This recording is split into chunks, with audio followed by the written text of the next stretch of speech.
Well, hey, good evening, everyone. Welcome to Comanche High School here in Comanche, Oklahoma. We get set for week 4 of the high school football season. My name is Greg Peary. Glad you've joined us here tonight. The first district matchup of the season for these two teams as the Leopards are on the road here in Comanche to take on the Comanche Indians. Glenn Shoemake joins me here tonight. Glenn made the trip down south, and they're going to take on a good Comanche team. And this is when things start to really count. Yeah, absolutely.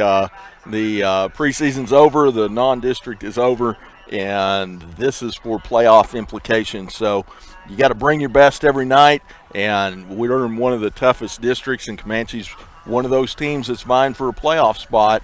You know, it's going to be a tough road every night you go out, and Comanche's always got big physical players, and that's true this year for Comanche. They're big up front, and they've got a punishing tailback that is going to be the focus of our defense. Yeah, there's a couple of guys back in that backfield that we'll talk about when we get to that the Leopards are going to have to worry about. And but talk about the matchup first. Comanche comes in 1-2 on the season. Beat Mangum out of Class A early in and they actually had a bye week in week 1, week 0. Played the last 3 weeks. Beat Mangum 67-39, but then played, of course, the defending state champs and the Marlow Outlaws. Lost that game 62-0. Bounced back a little bit against Plainview. In fact, I watched part of the video of that game. Played well early. In fact, drove down the field and scored their first series, but Plainview too much down the stretch, 48-18. They lost that one last week. Probably the bigger loss for Comanche 2 weeks ago against Marlow. Logan Bain is a senior tight end, wide receiver, just an excellent athlete, the state champion last year in the hurdles, the high hurdles. And hadn't run him in a while. It was just, I know he was looking forward to what he could do this year. And again, fantastic athlete, great family. And Logan broke his ankle. And I've seen another player from Comanche that I haven't identified yet, also on a scooter with an ankle and a boot. So a couple of players down for the Indians, but the two guys we got to talk about. Gabe Diaz is the running back you talk about. He wears number 2, is just a junior, but against the Plainview last week had 110 yards rushing. Even more impressive, had 10 tackles from his linebacker spot. So the Leopards are going to have to find him when they're blocking on offense as well. Yeah, absolutely. He's a big old boy. He is. And big kid, and runs fast, and he's not afraid of contact. Obviously, playing that running back position, you're going to get hit, but he does his fair share on defense hitting back. So going to be tough on both sides of the ball. So Leopards are going to have their hands full chasing number 2. Chasing 2 down. You look at the Marlow game, rushing game non-existent in that game. Marlow absolutely shut down their rushing game. They had 19 yards on 23 rushing plays against Marlow. Obviously had to go to the air. Senior quarterback Cooper Doucette. Doucette's, I think, started all 4 years of high school for him as their quarterback. Was 13 of 20 in that game, 134 yards. He did throw an interception in that game against Marlow, but Gabe Diaz, when he couldn't run the ball, had 4 catches for 94 yards. So you may shut him down running. They'll just throw it to him. Yeah. The other thing that we'll see tonight that I watched against Plainview that I thought was impressive, they'll line Doucette and Diaz up in the backfield. They'll switch positions and do a direct snap to Diaz. He may throw the ball. He may pitch it to Doucette. He may run with it. The Leopards are going to have to be very disciplined against the run game tonight. Yeah, they run a whole lot of different sets at you. They'll spread you out and run the same stuff as they will when they run double tight ends. So a lot of different formations, but it all comes down to number 2, and they can throw the ball. That's one thing that you can't overlook either. Is they've got some capable receivers, and they're definitely capable of throwing it as well. They can, and of course, this is the 12th time that these the Leopards have won the last 12 times these teams have met. The last time Comanche beat the Leopards was in 2005. So it's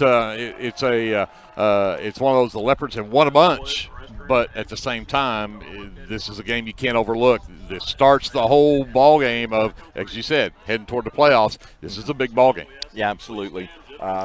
And I like Coach Hembry's approach and how he approaches the approach he emphasizes to his team is that we're going to take it one game at a time, and every night's a district championship. There you go. Well, we got the national anthem coming up. We're going to send it back to JD. Some commercials coming up. We'll have back with more from Comanche right after this time. Sports Leader, KBLP Live.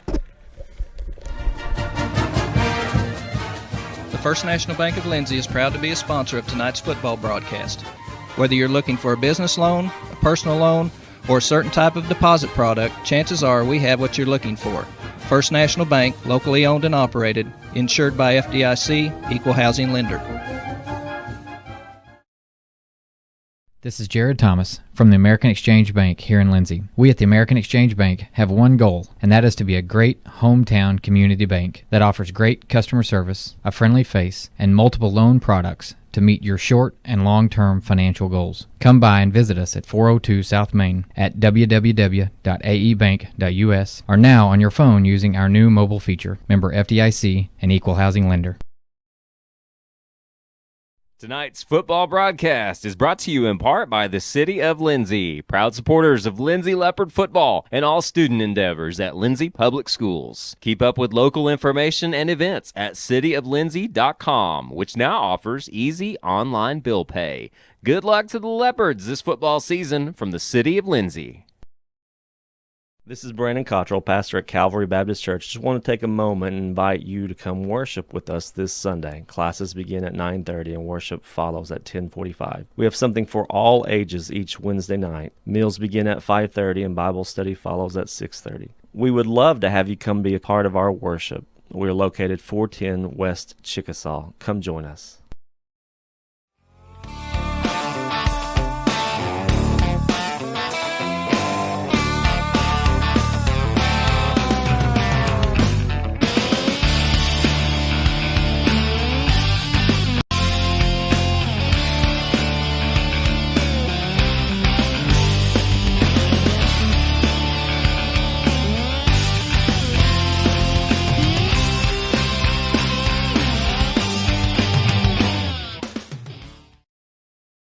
Clements Insurance provides insurance coverage to best suit your needs.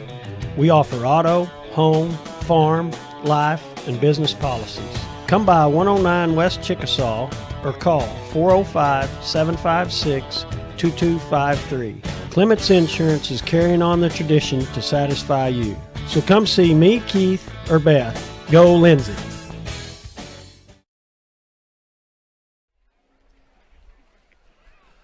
Welcome back to Comanche and the First National Bank pregame show here from Comanche High School. My name is Greg Peary, Glenn Shoemaker alongside me, JD Scruggs over on the computer, and Mr. Lyon up on the camera, Andrew doing the what he does best. Of course, Brandon Miller back at our studios, and of course, I need to say hi to Paige Sutherland as well for helping us out with the broadcast tonight.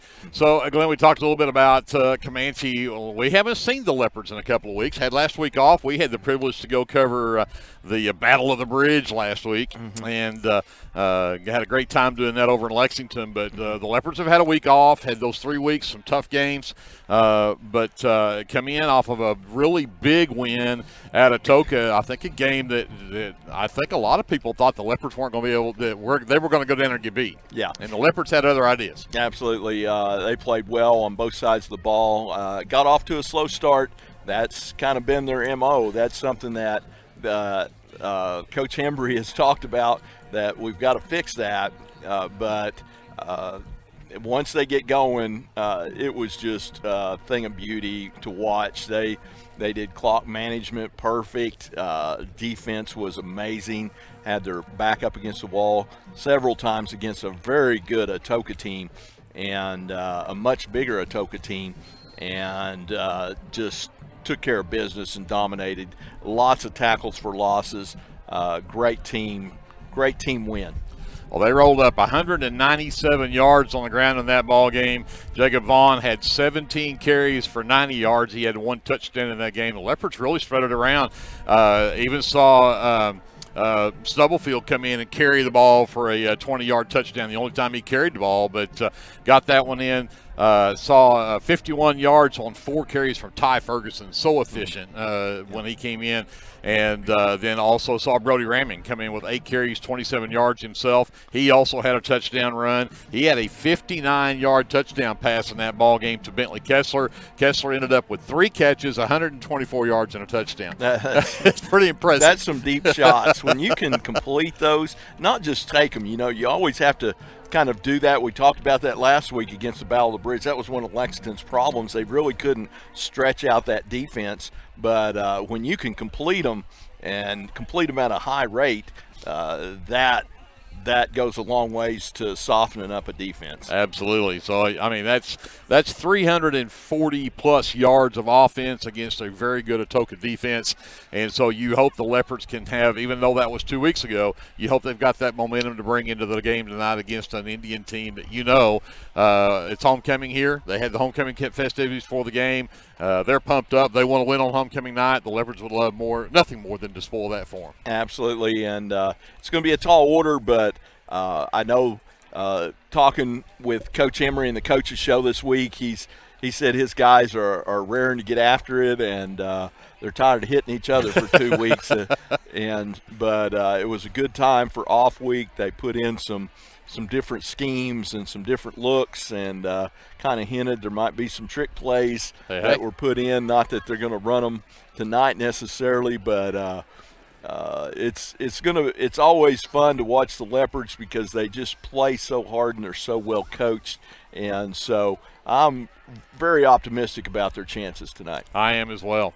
We're going to take another break. Here's some more words from our fine sponsors of Leopard football before we go any further and get to our starting lineups. But again, thank you to the First National Bank of Lindsay, our presenting sponsor again this year.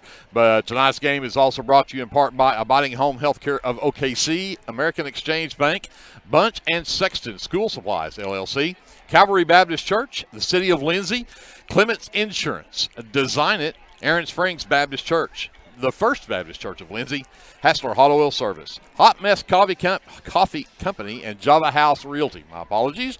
Jake Shortstop, Jerry Tucker Roustabout Reynolds, Junkin with Janet, Legacy Roofing and Construction, and tonight's game also brought to you in part by Legends Pub House and Venue, the Lindsay Church of Christ, Lindsay Municipal Hospital, Lindsay Vision Center, the Meat Locker Barbecue, Morris Motorsports, Physical Therapy Central, Rural Electric Cooperative, Rusty Suspensory, SNH Tank Services, Sharon's Beauty Shop, Shopper News, Summers Insurance Agency Incorporated, Sooner Valve Repair, South Central Medical and Resource Center, Super C, United Methodist Church, and Vickers Construction. We're back with your starting lineups and more of the First National Bank pregame show from Comanche right after this on KBLP Live.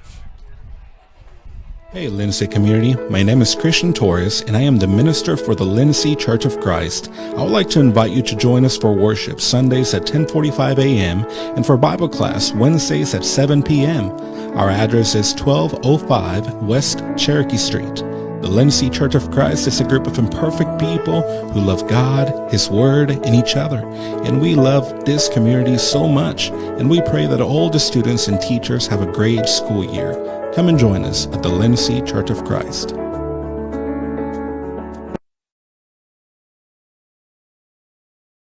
Football season is here, and that means it's time to show off that school spirit with team apparel from Design It Screen Printing and Embroidery at 304 South Main in Lindsay. Design It can get you all geared up with t-shirts and caps, team uniforms, and also offers custom embroidery and screen printing. Stop by Design It at 304 South Main in Lindsay or call 405-756-3635. Go Leopards from all your fans at Design It in Lindsay. Hey there, this is Trace Adams with Hassler Hot Oil Service. We are family owned and operated with over 25 years experience. I am a 4th generation Lindsay Leopard, and we proudly support Lindsay Leopards and Leopardettes athletically and academically in all their endeavors. Call my dad, Greg Adams, at 405-756-6075 for all of your hot oiler needs. Again, that's 405-756-6075. Go Lindsay!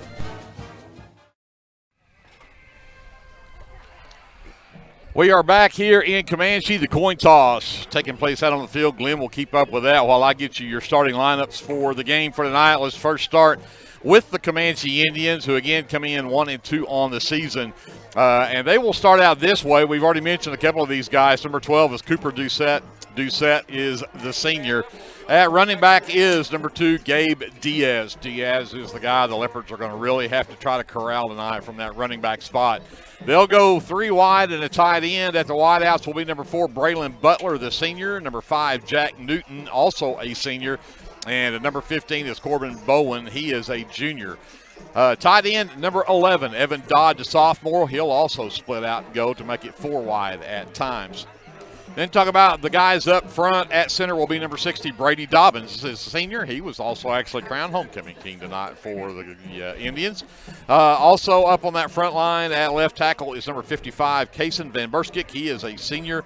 And at left guard is number 79, Cade White. He is a senior. At right tackle, number 52, Gage Cobbs, also a senior. And at right guard is number 65, Cannon Clift.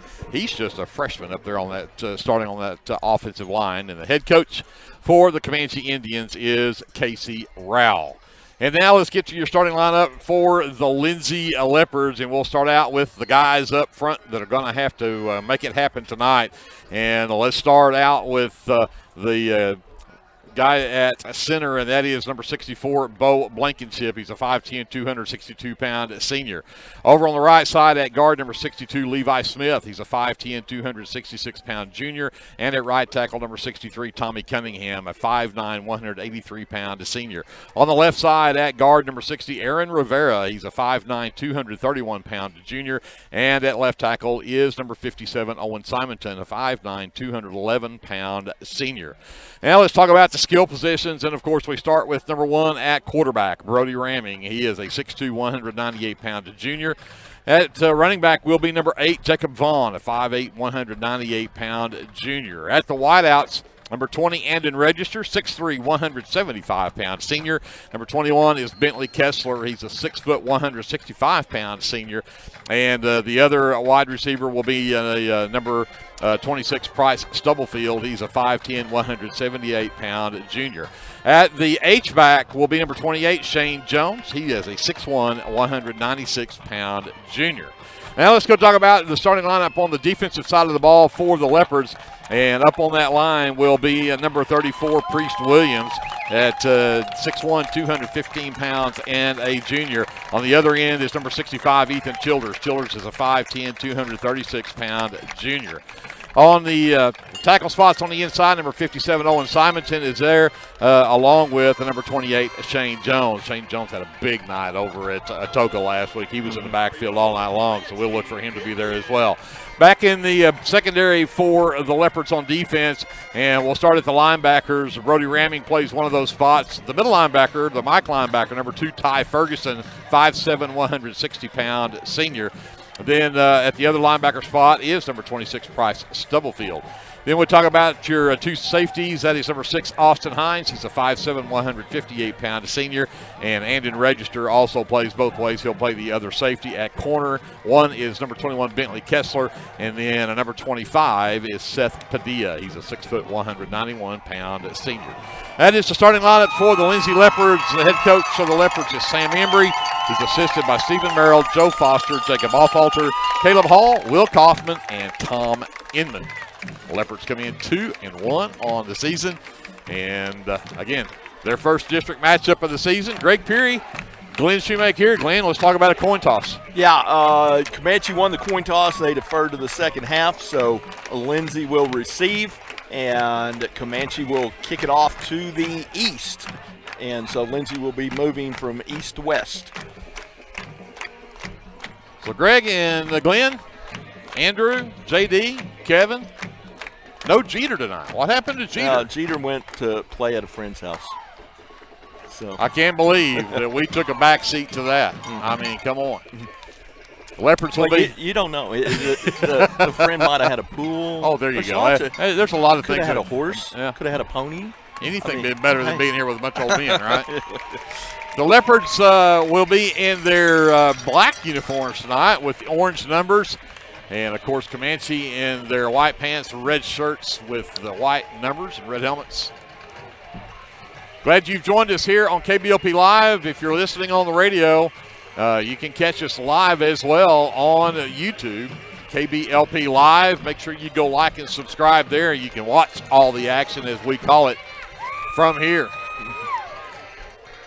So Comanche has teed up the ball, and it looks like Stubblefield and Kessler back deep for the Leopards. And I believe that is the number 52, Gage Cobbs, who has it teed up for the Indians to get this one underway. Short kick headed toward the sidelines and will go out of bounds somewhere around the 30-yard line. So the Leopards will take over.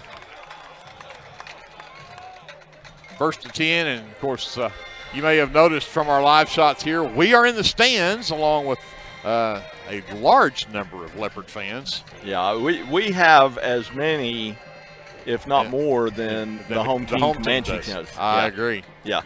So, but the vantage point not quite as good. We may struggle a little bit with some of these yard positions, but it looks like they're going to spot it right on the 35 as it went out of bounds. So the Leopards will take over 1st and 10 there.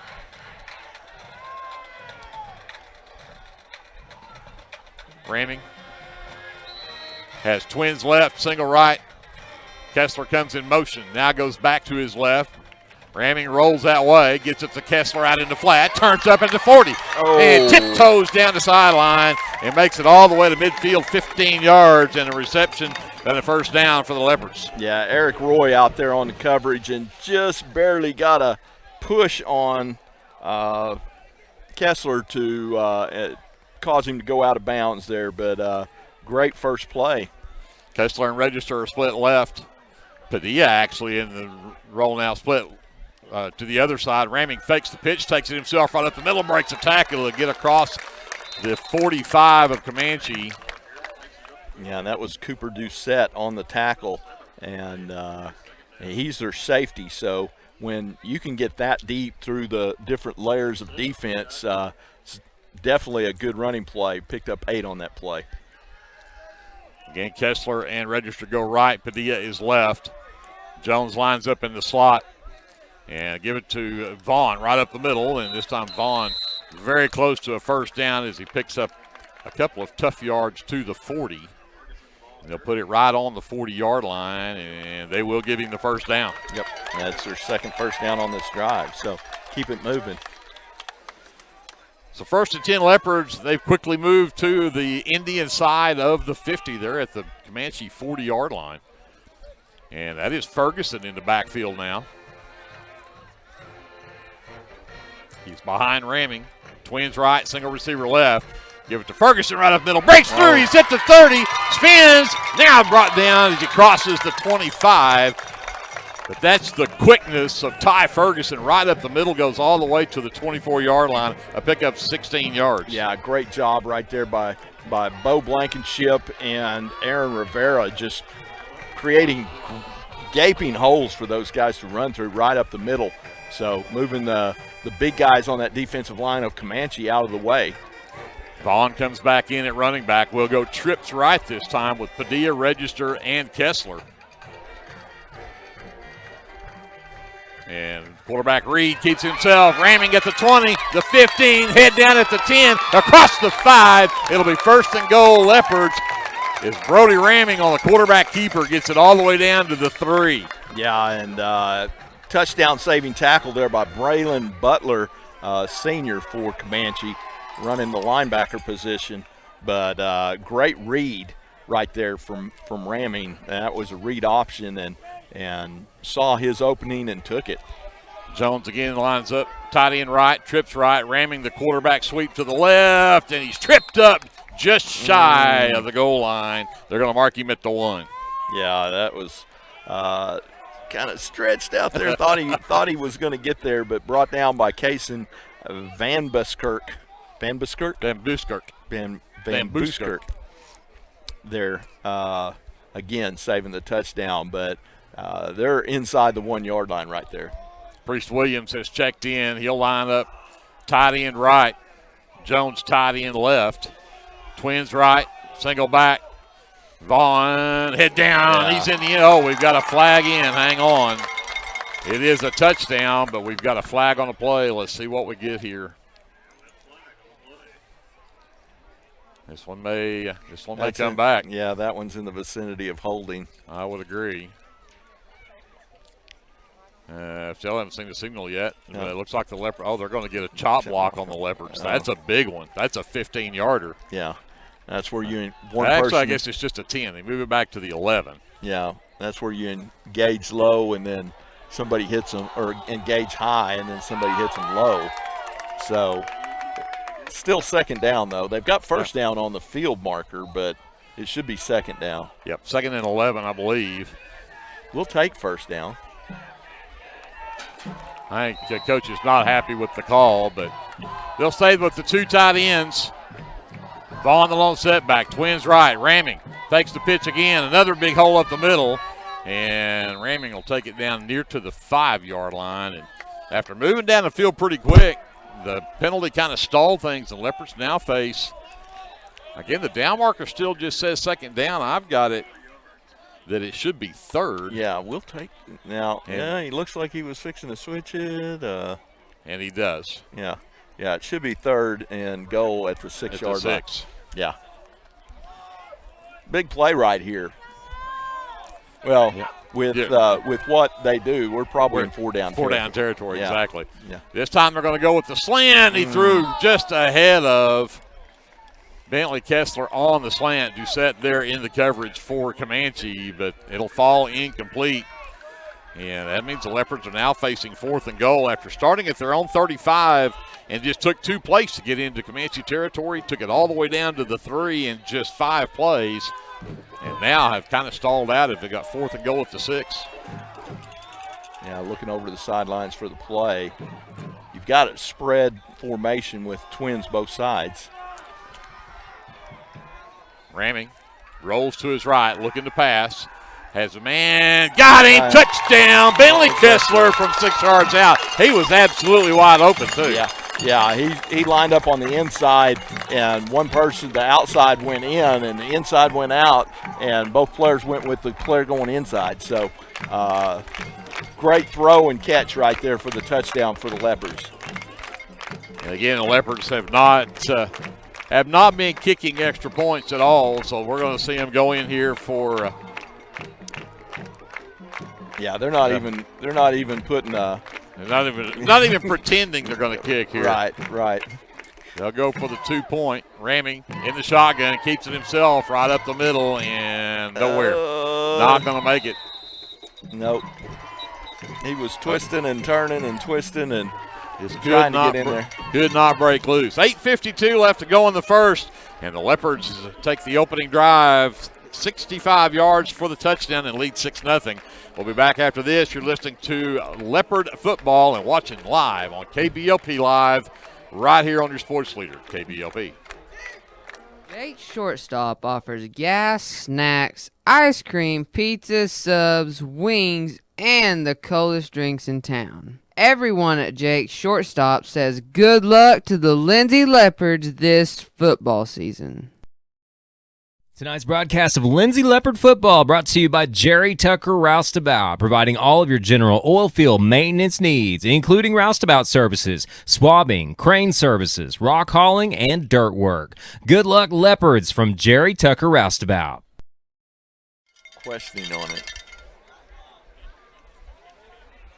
Back here live in Comanche as we're watching here, kind of got distracted there. The coaches from Lindsay having a discussion with the official. I think still talking about the chop block that happened down here in the goal line. But well, and they just want to make sure, and that's what Coach Merrill, he's getting Bo Blankenship over there, and or I'm sorry, that's Owen Simonton, and he's explaining exactly what to do, what they did, and not to do it again. And so always teaching, always learning, because now they're going to be looking for that. It's like Ferguson has it teed up for the Leopards. See what it's been an interesting, sometimes left, sometimes right, sometimes short. This one heads to the Leopards, and they'll do a fair catch. And it's fumbled, but he gets back on top of it. That is Wyatt April, who made sure of that. His number 81 is not on my roster. Yep. The limited roster we got. Yeah, it was an interesting roster. But at the 35-yard line, 1st and 10, Comanche, their first time on offense, and the first time that we will see Cooper Doucette and Gabe Diaz as they'll go trips right. Dodd will be tied in left. Doucette will have Diaz to his left, and Diaz actually looks like he is going to be taking the direct snap here. Yeah, now they switch. Now they switch back, and Diaz still calls for it. They're going to give it to Doucette up the middle. Pretty good hole, but quickly closes down as he gets pushed back. Yeah, that's Bond in there from his linebacker position, filling that hole and limiting the run to 3 yards. So you've got Doucette and that is number 6, Colby Shannon in the backfield. Again, they'll go trips right with Butler and Newton. And now they'll pitch it out to number 6, and he'll get swarmed over and pushed back. A loss on the play. And then coming up off the bottom of the pile is Seth Padilla. Shane Jones there as well. Yep, great pursuit to the ball and tackle for loss of 2 right there. But the big question here is, where is Gene Diaz? Gabe Diaz, I'm sorry. Yep. I used to coach Gene Diaz, so shout out to Gene. So back to the 31. Now brings up a long 3rd down and 9 for Comanche. They'll go trips left. Again with Bowen, Newton, and Butler. Shannon to the right of Doucette from the shotgun. Back to pass. Looks over the middle. Well overthrew his intended. No. And there is a flag well after the play that is going to go against the Leopards. How are they going to call that? Because there's no way he catches that. They're going to call it. They're going to call that. Pass interference. Pass interference on the Leopards. Yeah, and that'll be Comanche's first down by penalty and conversion on 3rd down. So you had them 3rd and 9. 3rd and 9 at the 31, and actually, I'd say everybody was backing up, and they were picking up flag. I don't know what they were doing here, but they are going to move it all the way to the Leopard 49-yard line, and it'll be a first down. Yeah, unfortunate right there. Yep, big time play right there. Let them out of that one. Shannon stays behind Doucette. As again, they'll go with Bowen, Butler, and Newton split left. And Dodd tied in right, and there's a false move right there by Braylon Butler. And that'll cost Comanche 5 and make it a 1st and 15. And they'll back up to the Indian side of the 50 to the 46-yard line. Yeah, really sloppy here at the start. Now they're putting Butler in the backfield. They'll stay twins left, 2-back set. Tight end right is Dodd. Now Shannon takes a direct snap, tries to get around the edge, and snuck past a couple of defenders. And he'll get back part of that 5 yards and get to the Leopards 49-yard line, and it'll come up 2nd down and 10. Yeah, and that was Ty Ferguson in there chopping at the legs and was the first one to make contact on that play. Again, twins right, Shannon the lone setback. His Dodd is tight end left. Doucette from the shotgun. Doucette, the quarterback keeps it, heads to the right. He's got some speed, gets around the corner, and then wrapped up and in register on the stop as he crosses the 40 to the 39. Yeah, and that is going to be enough for a first down. So 10 yards from quarterback Cooper Doucette gives the Indians a first down at the Leopard 39-yard line. They'll go back to the 2-back set with Shannon and the Butler both in the backfield. Newton and Bowen are split left. Dodd moves to the right at tight end. Shannon takes the direct snap, gives it to Doucette over that right side, and the Leopards close that one down quickly. He gets to about the 36-yard line. He'll pick up about 3 tough yards. Yeah, and looked like number 28 in there Shane Jones. That is Shane Jones on the tackle. They go back to trips left, tight end right. Shannon, the lone setback. Doucette looks like he'll take the snap this time. And in the backfield, that is again wrapped up, and that is Shane Jones doing what he does best. Yeah. Grabbing the guy as soon as he gets the handoff, and he'll lose a couple on that back to the 38-yard line. Yeah, tackle for loss right there, and 3rd and 9 again. Throwing last time they threw, and they're going to call timeout right here. Timeout on the field. 5:41 left here in the first. Leopards lead 6-0. Comanche facing a 3rd and 9 at the Leopard 38. When we come back after this, you're watching live coverage of Leopard football presented by the First National Bank right here on KBLP Live. With Oklahoma's weather being unpredictable, you need a trusted roofing company. At Legacy Roofing and Construction, we are proud to serve Lindsay, Oklahoma, and the surrounding areas. Call Legacy Roofing and Construction for a free estimate at 405-756-8855 or visit our website at legacy-roofing.com. At Rural Electric Cooperative, we're committed to providing electric power and opportunity to the many areas our members call home. That includes supporting youth programs that teach life skills and build character. With REC, you're more than a customer, you're a member owner. And that's why we're always working hard to provide you with the most dependable electric power possible. As a Touchstone Energy Cooperative, REC is dedicated to providing the best service possible and supporting the communities in our service area. Comanche faces 3rd and 9. They go empty backfield. Trips left. Single receiver right is Shannon. Dodd still at the tight end right. Doucette, the lone back in the backfield. Yeah, and the Leopards bring some pressure. It gets picked up. Doucette takes off and runs with it. And Priest Williams says, no, you're not going anywhere. Yeah, great job of penetrating right there. They sent Ty Ferguson on a blitz, and Priest Williams was able to corral him for a very short gain and bring up 4th down. 4th and 7. Comanche lines up to go for it. Doucette goes back to the 2-back set with Butler and Shannon in the backfield. Yeah, and I will say they had some guys open, but the pressure that Lindsay put on Doucette, he wasn't able to throw. Doucette back to pass. Over the middle. Caught and then dropped. Big hit right there on tight end Dodd by number 26, Price Stubblefield. Yeah, great job. Dodd trying to drag across there at tight end drag and had the ball in his possession but got dislodged by Stubblefield. So 4:55 left to go here in the first quarter. Leopards take over 1st and 10, and they'll be at their own 40-yard line. They lead 6-0 here early. So Leopards back on offense. Kessler register will split right.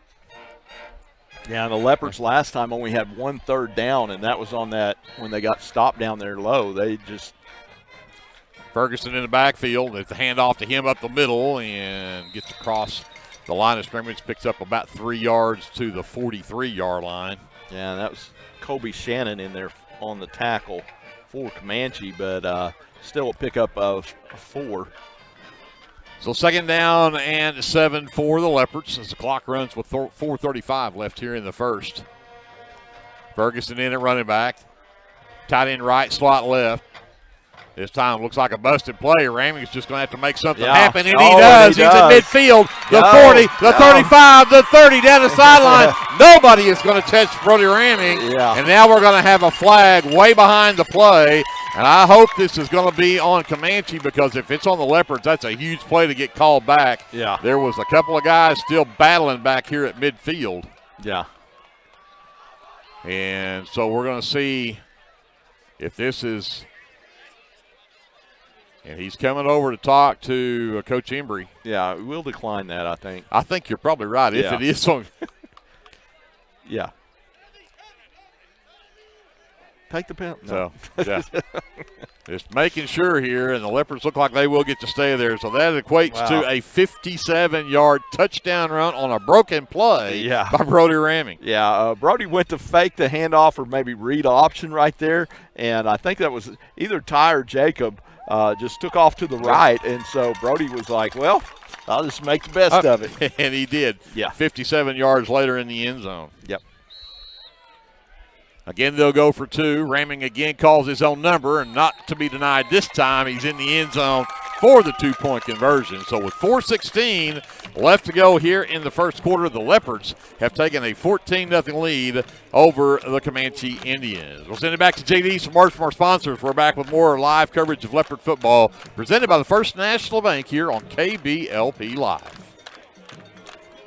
I think Brody. The Board of Directors, physicians, and employees of the Lindsay Municipal Hospital would like to take this time to recognize the Lindsay High School football team, the coaches, and players. Good luck, Leopards, from your fans at the Lindsay Municipal Hospital. And remember, if a medical emergency arises, call or visit the Lindsay Municipal Hospital, another Leopard supporter.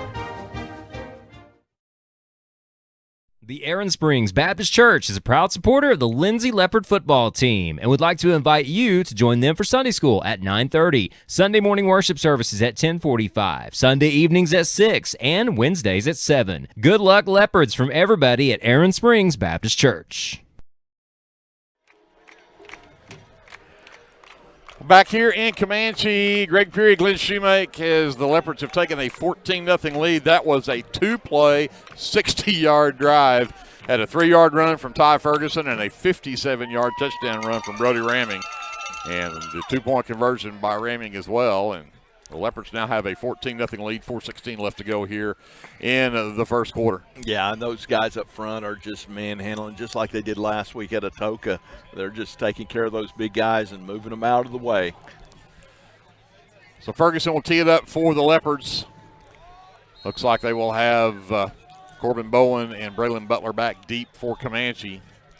Shannon in the middle of the field just in case it's short. And this one again heads a little deeper down the sideline, and that one will be taken by Braylon Butler, and he'll be corralled at the 35-yard line.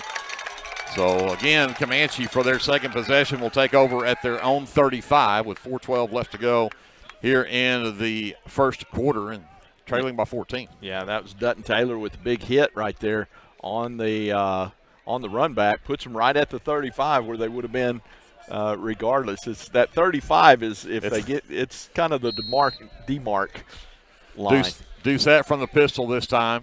Shannon behind him. He's got trips left. Dodd the tight end right. Doucette the pitch out left to Shannon looking for a hole. Jumps one defender and gets across the 40 and maybe to the 41, 42-yard line. He picks up 6 on the play. Yeah, that's Price Stubblefield in there on the tackle. But biggest gain for Comanche so far in this game on that play. So brings up second down and 4 from their own 41. Again, they'll go trips left, tight end right. Doucette from the pistol has Shannon behind him.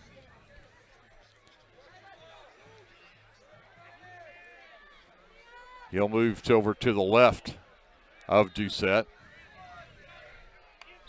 Yeah, and there's the play. They're going to call a timeout here. They were confused, weren't sure what they were doing, so we're going to have a timeout call by Comanche. That's their second of the half. Yeah, that saved them a penalty because the play clock was about at 0.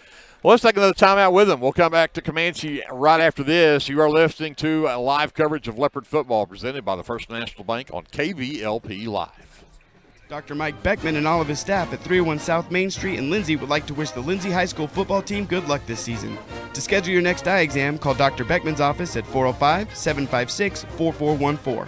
Operating hours are from 8:30 a.m. to 5 p.m. Monday through Thursday and 8:30 to noon on Friday. Call 405-756-4414 or stop by at 301 South Main in Lindsay. Go Leopards from everybody at Dr. Mike Beckman's office.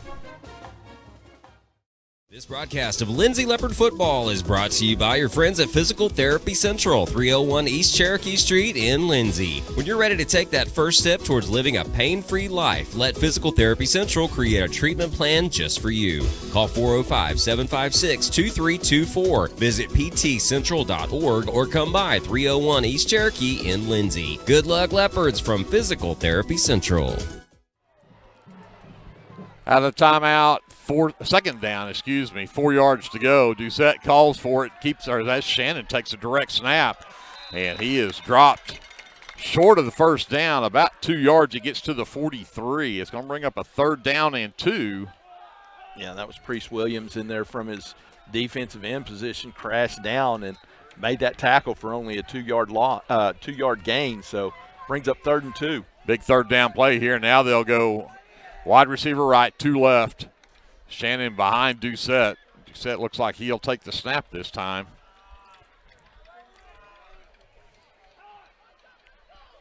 Yeah, 2:50 to go here in the first quarter. And still a little confusion here as the line's still not sure what the play is here. And now they're going to have to call timeout again. That is their 3rd. And the Doucette not happy as they had to burn that last time out of this first half. And we've still got 2:40 left to go here in the first quarter. Yeah.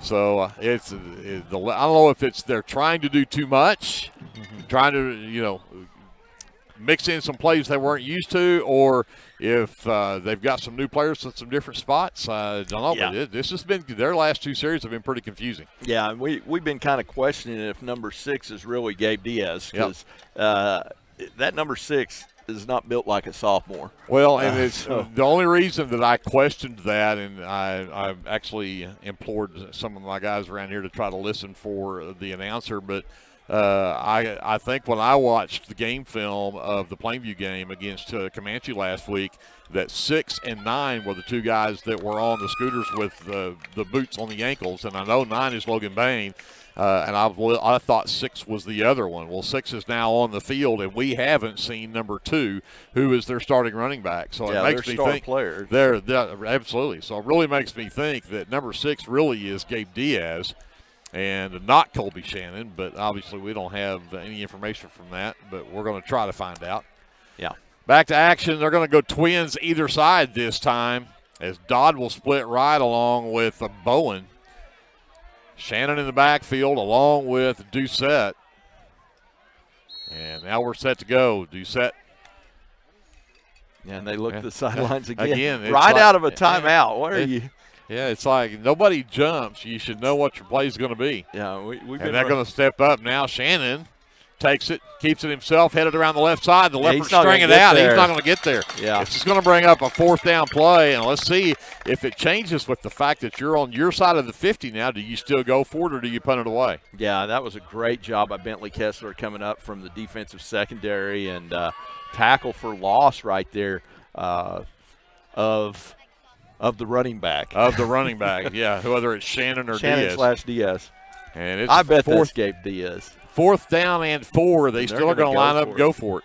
They're 0 for 1 on 4th down. Trips right. Shannon stays in the backfield. Now they'll bring Butler back to line up back there with them. Play clock down to 2. Pitch it to the right. Oh, blown up in the backfield. Oh, yeah. And there's nowhere for Butler to go. Oh, no. And they're going to get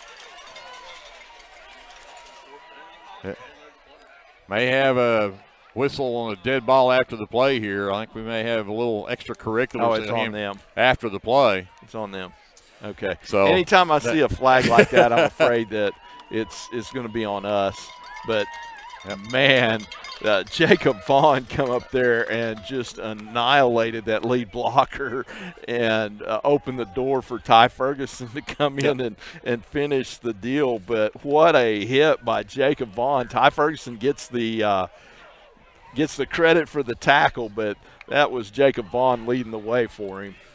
Well, the loss on the play, and then the 15-yard penalty added on to that goes. The Leopards get it at the Comanche 23-yard line. Yeah, 2:26 to go. Still leading 14-0 for the Leopards. Ramming brings Kessler in motion left to right. Now he goes back. They're going to throw it to Kessler out in the flat. Couple of blockers in front. Spins out of one tackle down the sideline. Gets shoved out of bounds. Yeah, that was Diaz/Shannon there that shoved him out of bounds, but still picked up 8 yards to the 15 on the pass. Yep. So 2nd down and 2. He also took out one of the chain gang down here.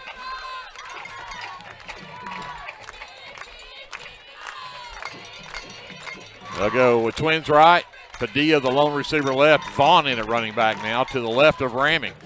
Ramming keeps it himself again, right up the middle, and he'll get stood up and pushed backwards. And luckily there, that ball came loose, but they had already blown it dead, and he gets a couple down to the 13-yard line. Yeah, very close to a first down. That was Van Buskirk there on the tackle, grabbed him by the leg, and that will bring up a third down. It's only the Leopards' second third down so far this game.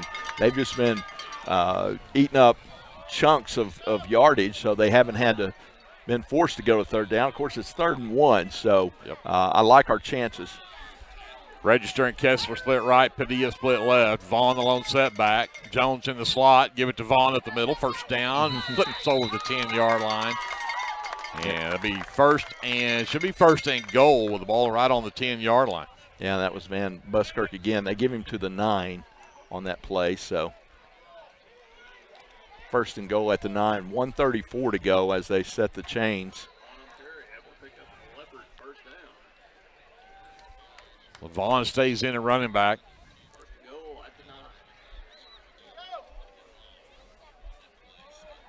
Padilla split left. Register, Jones, and Kessler all bunched up at the right. Fake the pitch. Right there is Ramming. Did he get in? No, they're marking him at the one. Same guy. He is not going to give him an inch now. No.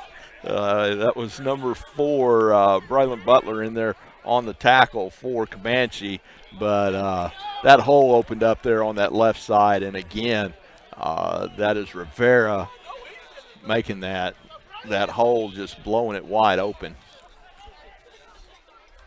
Ferguson comes in at running back. They'll quickly go to the line. Bunch of receivers left. Ramming keeps it himself, and he should be easily in. They haven't given a signal yet. Yeah, this guy on the left. Yeah, he's still not signaling. He's still not giving a signal yet. Neither one of them are.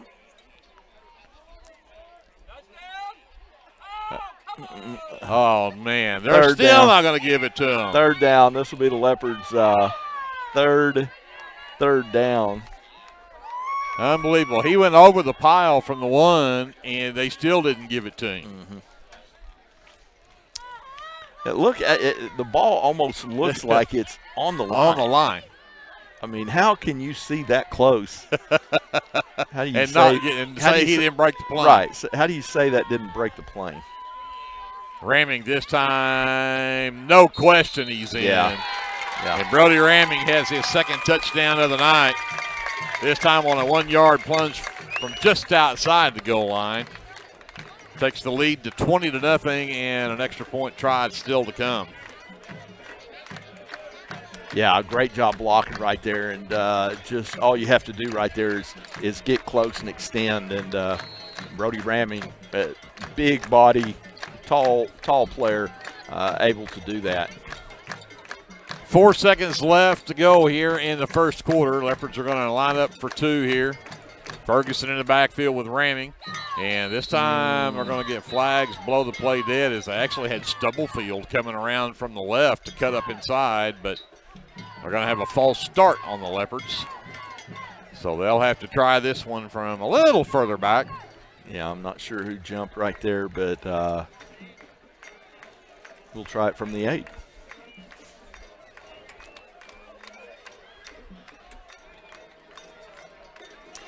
Probably looking at a pass play in this situation. You're at least bringing the receivers back in. Padilla, Kessler, Register. Padilla will be split left, Kessler and Register right. Ferguson stays in at running back. Jones stays in as the slot back. Extra point try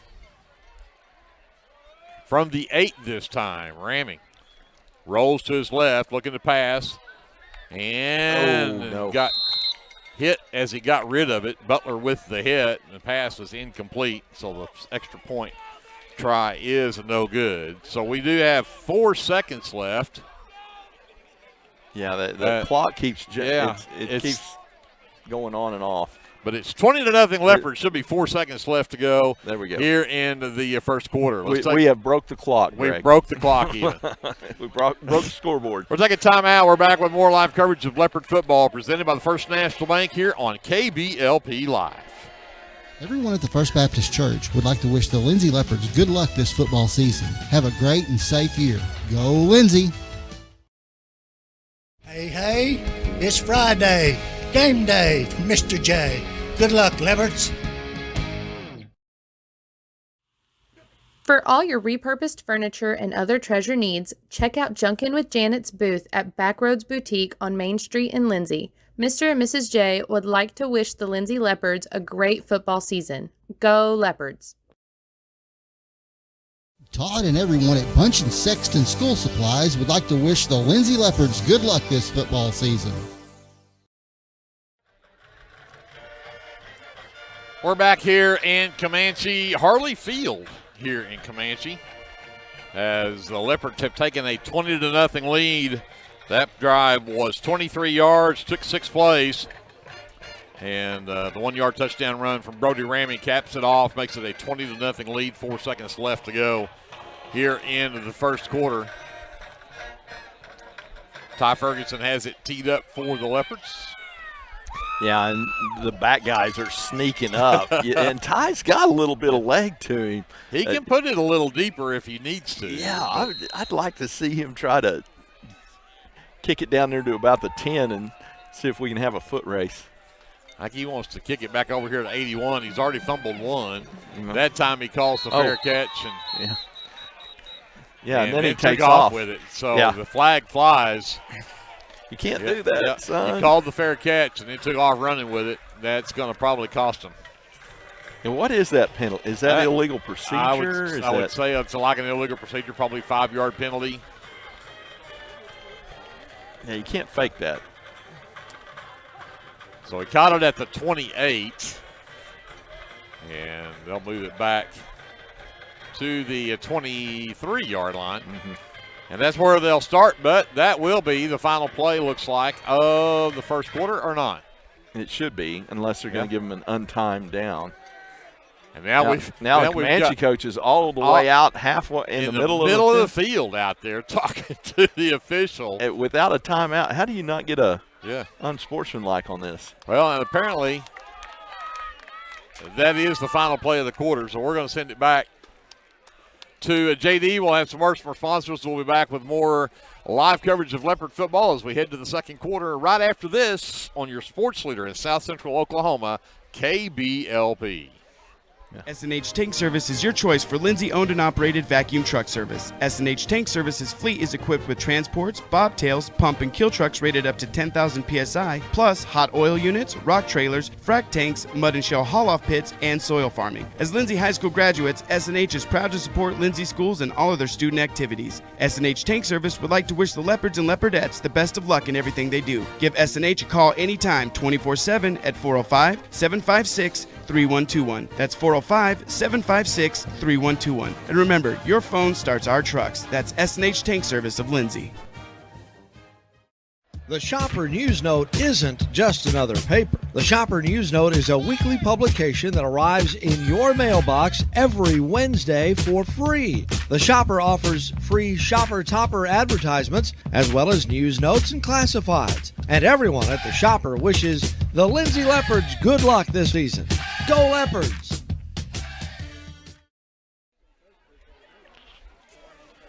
So we get ready to start the second quarter. We return to Comanche.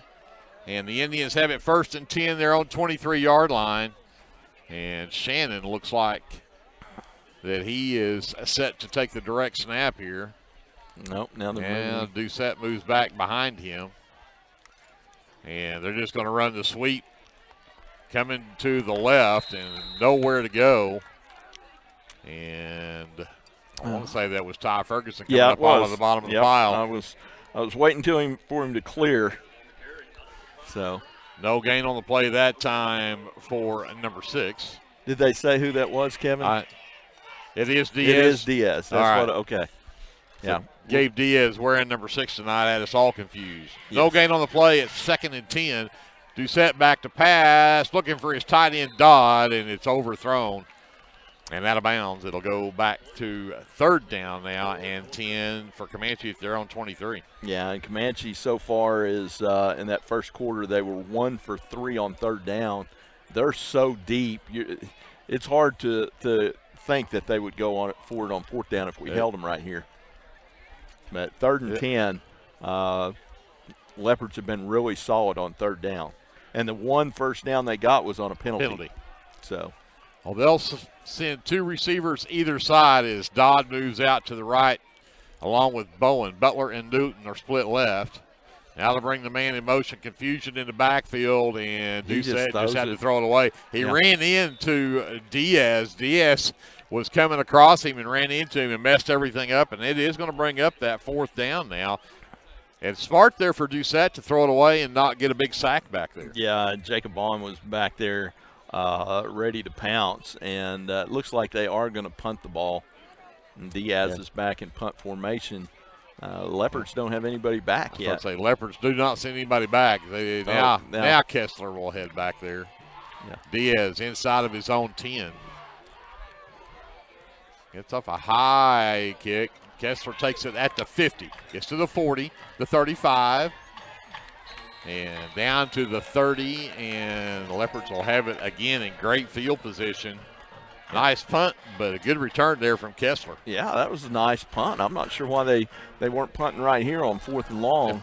Pin them deep. Yeah, they had 4th and 8, 4th and 7, and went for it on their side of the midline, on their end of the field. That was I could understand it if you didn't have a punter, but yeah, that was a pretty decent punt. Yes, it was. 1st and 10 Leopards there at the Comanche 29-yard line.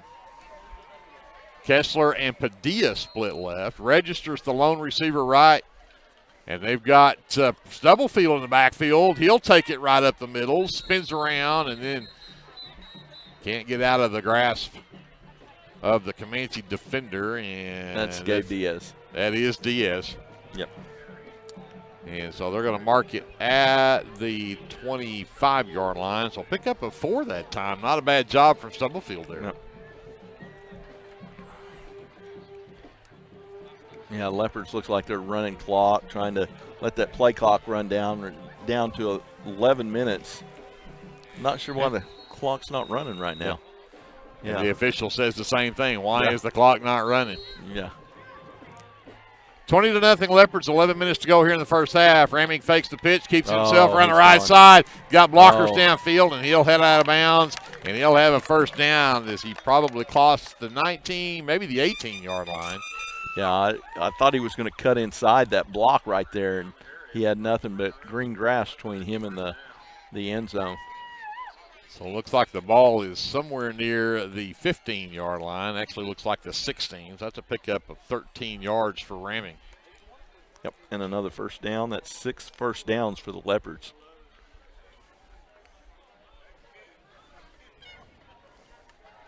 There goes Stubblefield around the left side. And flags fly, and Stubblefield gets to the end zone, but I think we're going to have this one come back on a hold around here on the edge. Yeah, it looks like we were holding out there as the defender was trying to pull away. That's when you can always see those holes out there in the open is when they try to pull away, and they're jersey. Still got a handful of jersey back there by the offensive players. So, but again, there's Price Stubblefield coming in. Have not seen him run much, but he had the 2 big runs, or had that big touchdown run against Atoka. Yeah, and that brings up first and long, or is that second and? It'd be second and long. Yeah. No, it'll still be first down because that was 1st and 10. That's right. So now it'll be 1st and 20. Back it up to the 26-yard line. That was a 10-yard penalty. Stubblefield stays at running back. Jones in the slot right, back to pass, Ramming out in the flat. He's got to register for the touchdown. Nice move and a great pattern there from Andon Register. Yeah, and put it right on his numbers, right in stride. Great route ran by Register, and just as equally good pass right there for the touchdown. So 4 passes thrown tonight by Brody Ramming, has 1 incomplete, 2 touchdowns. Yeah. Pretty efficient. Yeah, absolutely. And I'm not real sure if this is a timeout. Yeah, I think Lindsay called timeout. Before the 2-point conversion here, maybe. Yep. Leopards lead 26-0. 10:24 to go in the second quarter. So, one thing I've noticed that's just really obvious is the quick start we got off to tonight. Yes.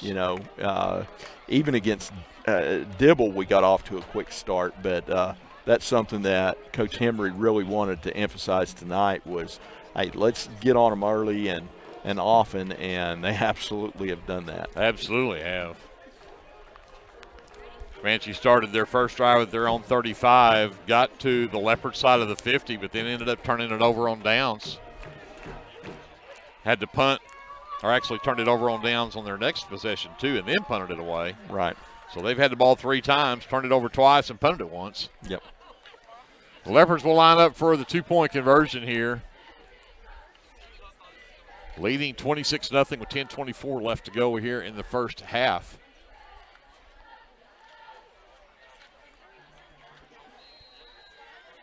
Let's see what Coach Henry's got dialed up here. He's going to go trips right. Ramming and Ferguson in the backfield. They'll bring Stubblefield in motion, give it to him. He cuts up inside, absolutely untouched into the end zone for the 2-point conversion. Yeah, and that forward little shuffle goes down as a pass. Yeah. That is a pass. So another passing 2-point conversion for Brody Ramming. 28-0 Leopards, 10:24 left to go here in the first half. We'll take a timeout. We'll come back to Comanche right after this. This is live coverage of Leopard football presented by the First National Bank right here on KBLP Live. Sooner Valve Repair in Lindsay would like to wish the Lindsay Leopards and Leopardettes all the best during this season. When in need of a valve repair, come by Sooner Valve Repair at 106 Southwest 9th Street in Lindsay, Oklahoma, or call 405-756-1599. Good luck, Leopards, from Sooner Valve Repair in Lindsay. South Central Medical Center is a proud supporter of Lindsay Public Schools, and all of the staff and providers would like to wish the Lindsay Leopards the best of luck this football season. Go Leopards from everyone at South Central Medical Center. Rural Electric Cooperative is a proud member of the Lindsay community. REC is dedicated to providing dependable electric power to its customers and supports Lindsay High School in both academics and athletics with that same dedication. Good luck, Leopards, from everyone at REC in Lindsay.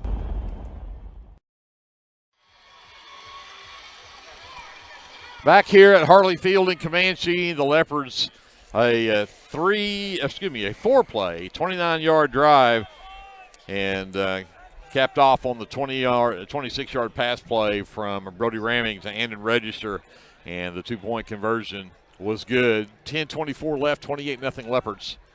And Ty Ferguson set to kick it away again for Lindsay.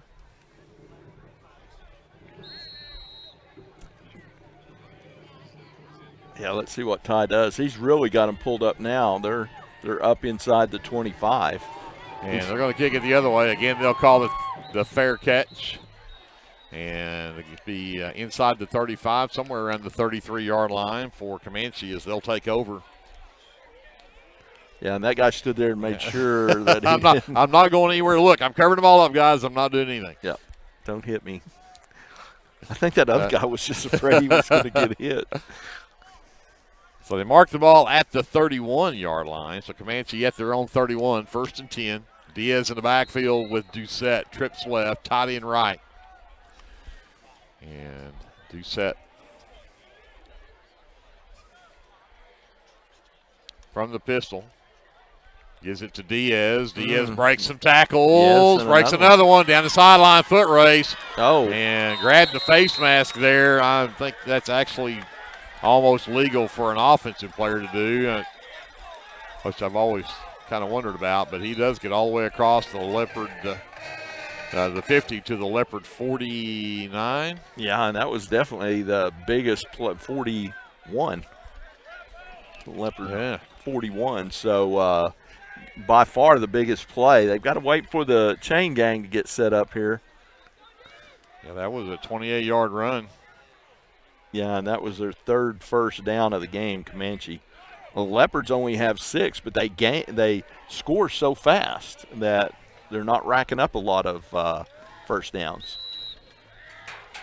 Again, Doucette with Diaz behind him. Trips left, tight end right. Now Diaz moves over to the left side of Doucette. And they'll flip it out there to him, and he'll cut back inside against the grain, and he'll get back to about the line of scrimmage, and that's it. Yeah, Priest Williams in there with a solid tackle for no gain. He's still at the 41, so great job of getting in there and penetrating and bringing down a really strong back. This time they'll go trips right. Dodd moves over left. Now Butler moves into the backfield alongside Diaz. Doucette. Yeah, Coach Offolder's very animated over here on the sidelines. He's like, get over here. And they're just running with Butler on the sweep right this time. Makes the edge. Look out. Yeah. Breaking tackles. He's at the 30. And he'll be across to the 32, maybe the 31-yard line. And it's some speed from Butler back there. Yeah, brought down there by Austin Hines. It's in there in the defensive secondary right now. But another chunk play from Comanche. 13 yards to the 28. It'll be 1st and 10. And again, the chain gang slow to get set up. They're not used to Comanche moving the ball. Hey. No. Be nice. Okay. Doucette has Diaz behind him to his right. Trips right. Pitch it again out to Diaz on the right. Cuts it back inside, and they'll shut him down as he crosses the 25. Yeah, and that's Ethan Childers in there with his first tackle of the day. Ethan, he's one of those guys that demands a double team, and he's getting double teamed, and that's really opening it up for some of those other guys because he's eating up so many offensive linemen. 2nd down and 5 at the 23 now. This time, Diaz looking for a hole and nowhere to go. Yeah, Shane Jones in there. And Ferguson both, and again, flags come in late. After the play, see what this is. Wondering if we grab the face mask there. And it's a personal foul on the Leopards. Unfortunate, you would have had them in a hole back here, and instead you give them a 15-yarder and take it down to the 10-yard line and give them a first down. It should be half the distance. Yeah, that should be half the distance. They shouldn't take that to the 10-yard line. That should be about the 12.5. And again, we're going to have a conversation with the official here as Coach Embry's headed out to the field, and the Leopards have called their second timeout. 8:13 left to go here in the first half. Let's take a quick timeout with them, and we'll come back to Comanche after this. The Leopards lead 28-0. 8:13 left to go in the first half after this timeout on KBLP Live. Brought to you by the First National Bank in Lindsay. Tonight's broadcast of Lindsay Leopard football is brought to you by the Lindsay United Methodist Church at 114 West Chickasaw Street. You're invited to come by this Sunday with Sunday school at 9:45 and weekly worship service beginning at 10:55. You can also tune in here for the live radio broadcast every Sunday morning at 11. Keep up with events and activities at lindsayumc.com. Here's to a blessed Leopard football season from everyone at the Lindsay United Methodist Church. Back here live in Comanche, 28-0 Leopards, 8:13 left in the first half. Out of the timeout, not sure if the Leopard coaching staff got the answers they wanted. But well, the flag's still laying on the ground over there, so yeah, I think Coach Embry got his point across. I think it was the same question we had was Why are you marching off 15 when it's inside the 30? I mean, it's only a matter of a few yards. Right, but it's at 25, so it should be at the 12, not the 10, maybe the 13. But now they move it back move it back to the 18. Okay. Now you're going to have to answer questions from the Comanche side. And the flag's still on the ground. Yeah. The guy hadn't picked up his flag. Okay, here we go. 1st and 10 from the 18, Doucette. Handoff to Diaz, looking for a hole, and found a pretty big one as he got all the way down to the 10. Yeah, Childers tripped him up right there. But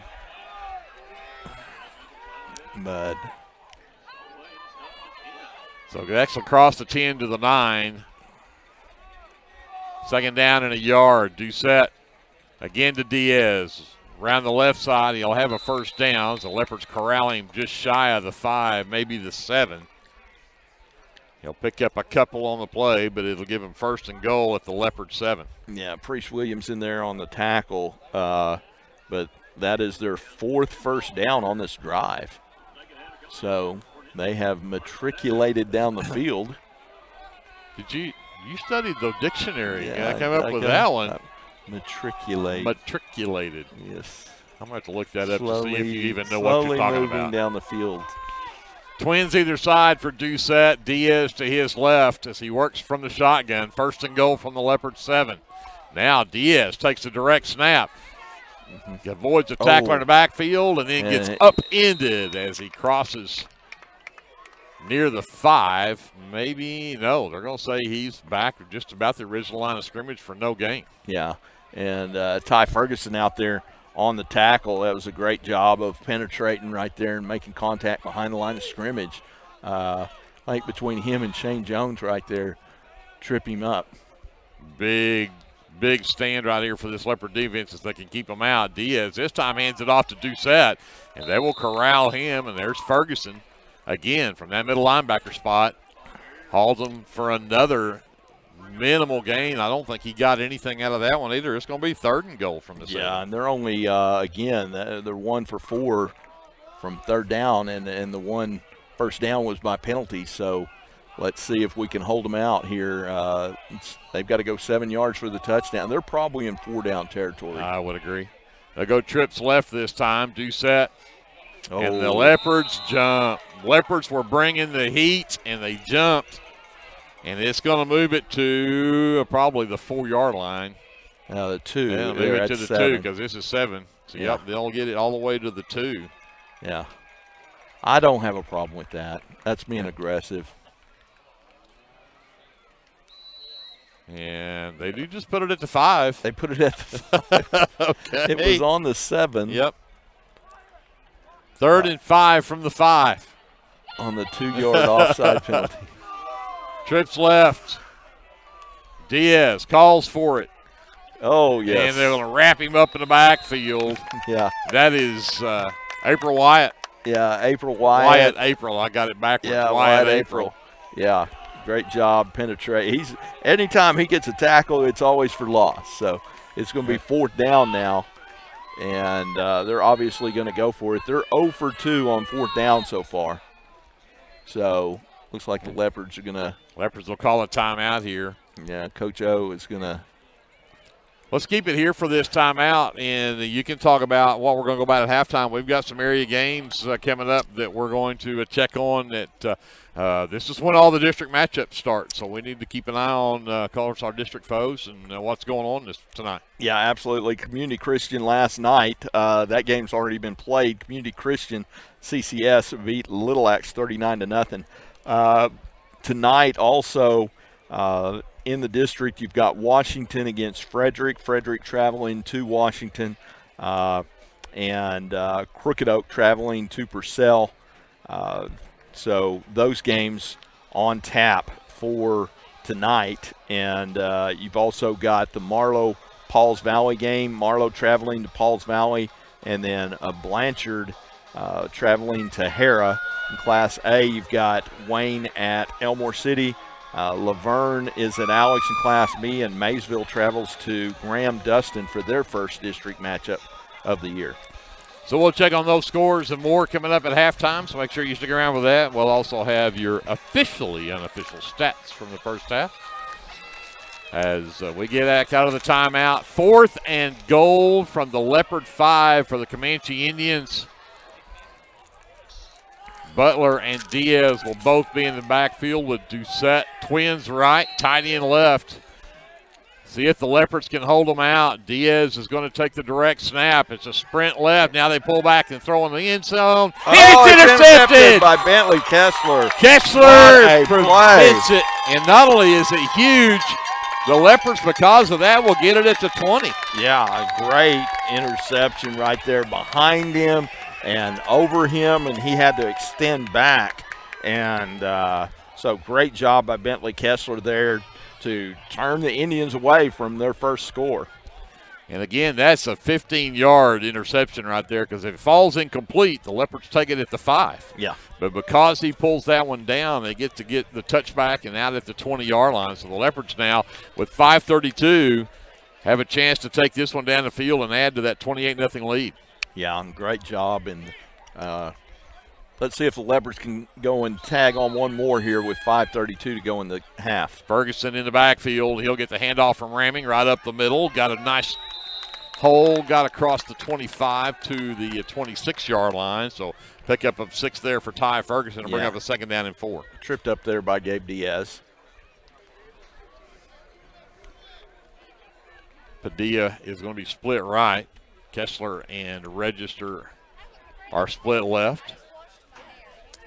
Jones stays in that slot to the left.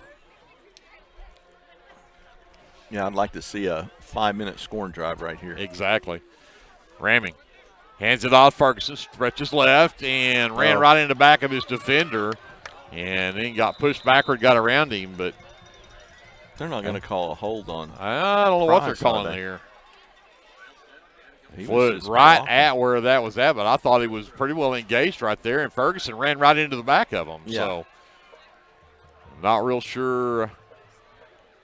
Yeah, they're calling the hold on the Leopards. Yeah. Leopards cannot catch a break here.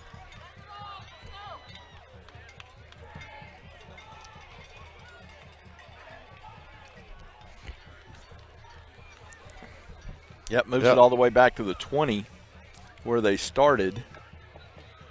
So we'll bring up 2nd and 10.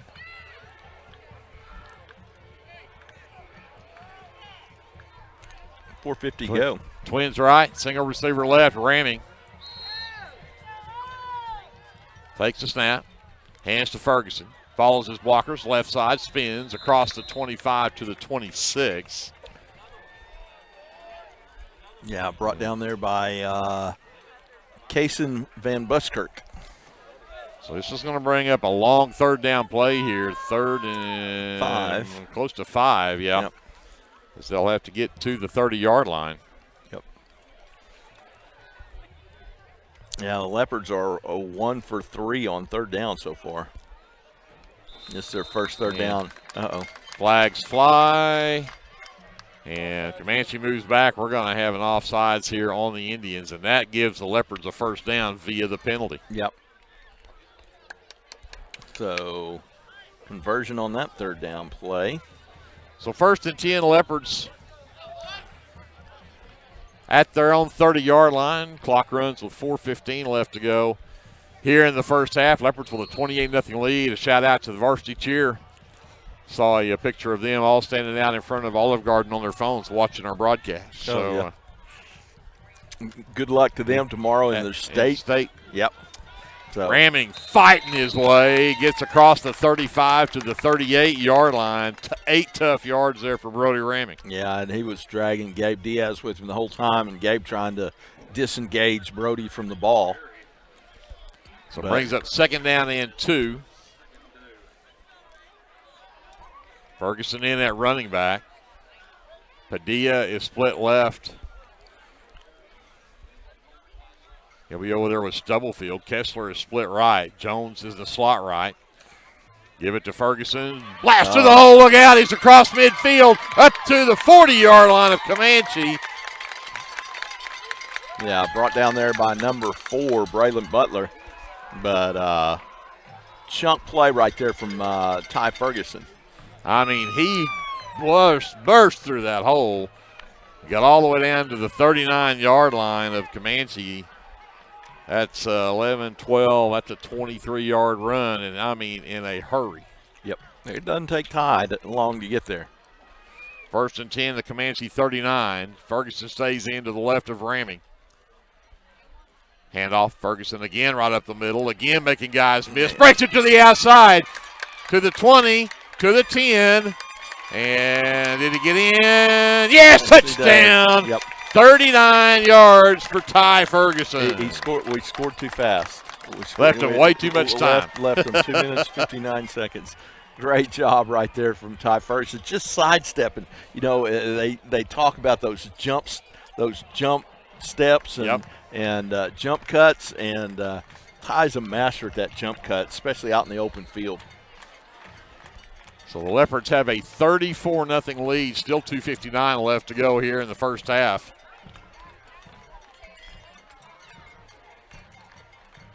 Again, the Leopards will line up to go for 2. Ramming. Again to Stubblefield. And same play, same result. 2-point conversion is good. Yeah, you put all those guys on that right side and they overload.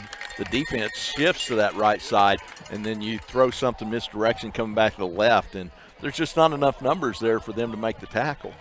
36-0 Leopards, 2:59 left to go here in the first half. We're sending it to JD. Some more words from our fine sponsors. We're back with more live coverage of Leopard football presented by the First National Bank in Lindsay right here on KBLP Live. Do you have your Oklahoma medical marijuana card, or do you need your card? Rusty's can help you with that. We are your local vape shop and dispensary with more than 6 years of service as a modern smoke shop. Rusty's is located 1 block north of Cherokee Street at 204 Northwest 4th Street in Lindsay, and half a mile east of I-35 at 2401 West Grant Street in Pauls Valley. Get your stash at Rusty's. Get your game day, or any day, off to a great start with Hot Mess Coffee at 213 South Main in Lindsay. Hot Mess Coffee Co. offers coffees, lattes, teas, and other tasty beverages, plus great food, too. Good luck to the Lindsay Leopards from Hot Mess Coffee Co. and Java House Realty at 213 South Main in Lindsay. Morris Motorsports in Chickasha, Oklahoma would like to wish the Lindsay Leopards the best of luck this football season. Back here in Comanche, the Leopards in control. They lead 36-0.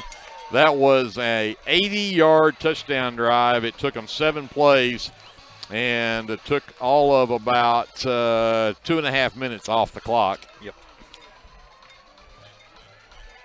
39-yard touchdown run from Ty Ferguson caps it off. The 2-point conversion from Bryce Stubblefield on the run was good. And, again, it's a 36-0 lead for the Leopards. Ferguson has it teed up.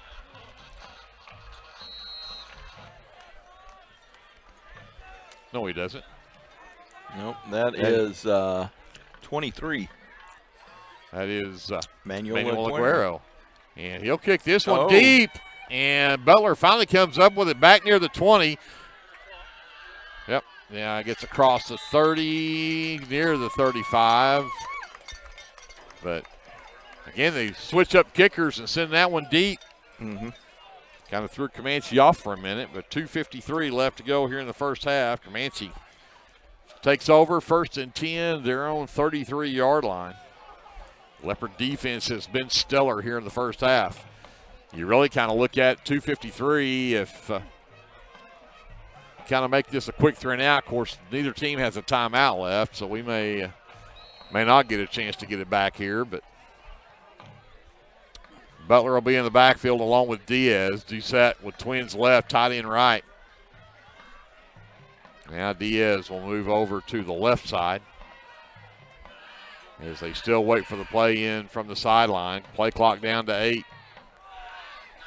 Doucette flips it back. Butler cuts up inside and gets gang tackled as he gets to the 35-yard line. Yeah, that's Priest Williams right there on the tackle. And I'll tell you what, that Butler kid, if he walks over one more of our players, he may find out. He's getting real consistent at doing that. I don't like it. I don't like it, Greg. Diaz gets the position for the direct snap this time. Doucette in the backfield with him, but they've got 2 receivers left. They're going to hand it to Doucette. He's looking for a hole. Priest Williams will grab him as he crosses the 35 to the 36-yard line. Yep. Going to bring up a long 3rd down and 7. Yeah, great play right there by Priest on that cutback. Tackled him on the cutback. So good play right there. Trips right, tight end left. Doucette has Diaz behind him as he'll work from the pistol. Now Diaz moves from the right to the left side. Back to pass, Doucette throws it out in the flat and throws it too tall for Butler, who got a nice little love tap from Andon Register there, and it'll fall incomplete. And this will bring up a 4th down and 7. And I said it, that incomplete stops the clock with 1:31. Yeah, and it doesn't take the Leopards long. So that makes Comanche 1 for 6 on 3rd down. So Kessler will go back deep to receive as Diaz stands at his own 20 to punt it away for the Indians. And this is a horrible punt. It heads right to the sidelines, and it'll go out of bounds at the Leopard 39-yard line. So the Leopards with 1:25 left. Hey, that's all it took him for the last drive, and they went 80 yards in that minute and a half. Yep. See if they can put another one in here before halftime. As they'll have it their own 39 to start this drive.